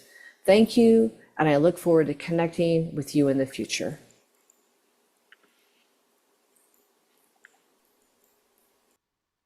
Amazing presentation, guys. If you will, please give it up for the amazing Shelley. I have had the privilege of getting to now watch that twice, by the way. And this is just a personal thing. I don't know if anybody else will relate, but the whole time I was like, I feel like you're talking to my inner child, and not in like this quasi, like this is like the thing people say, but as a kid growing up, you face so much criticism, you face fear, you face all these things, and then to come out the other side of it as an adult, we forget that we're also being guided by that inner child, and we forget about the play and the fun and the exploration. And while we're managing the expectation of adulthood, while also trying to figure out how to face our own fears about work as adult, where it's like, just own it. I love that you gave a process for that, and that felt really beautiful and process oriented. But that was my interpretation. So just personally, a huge thank you to you. That said, guys, in the chat, if you have questions, please put it in the Q&A. This is going to be our last segment here before we call it a day. And just one more time, thank you all so much for being here. Thank you for showing up. Thank you for spending your Saturday with us. Shelley, we're going to jump in. We have a few questions here. One is, what lighting tools do you use, if any, and how do you decide how to use them? So because I'm such a small, my subjects are so small, I have basically a homemade bounce card, which is just a piece of plastic that I take everywhere with me. So basically it's a reflector, and it's about, I don't know, about half the size of a sheet of paper. And that's where I start with. And then I have one light, and this is for the outdoor work, one light that's waterproof, because I don't know if you notice, I'm often around water or mud or all sorts of crazy things. So one good solid waterproof light that I could put gels in, and usually tend to warm it up a little bit. Indoors, that's a whole nother ball game. And that's a whole miniature studio lighting setup, but for toys. So everything I do is the same as you do with any other subject except miniature.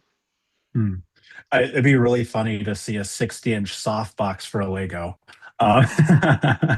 Oh, Michael, they make them. Trust me, it's out there. I believe it. I believe it. Sorry, we had another question that I wanted to grab. Wait. But this is while you're looking for that.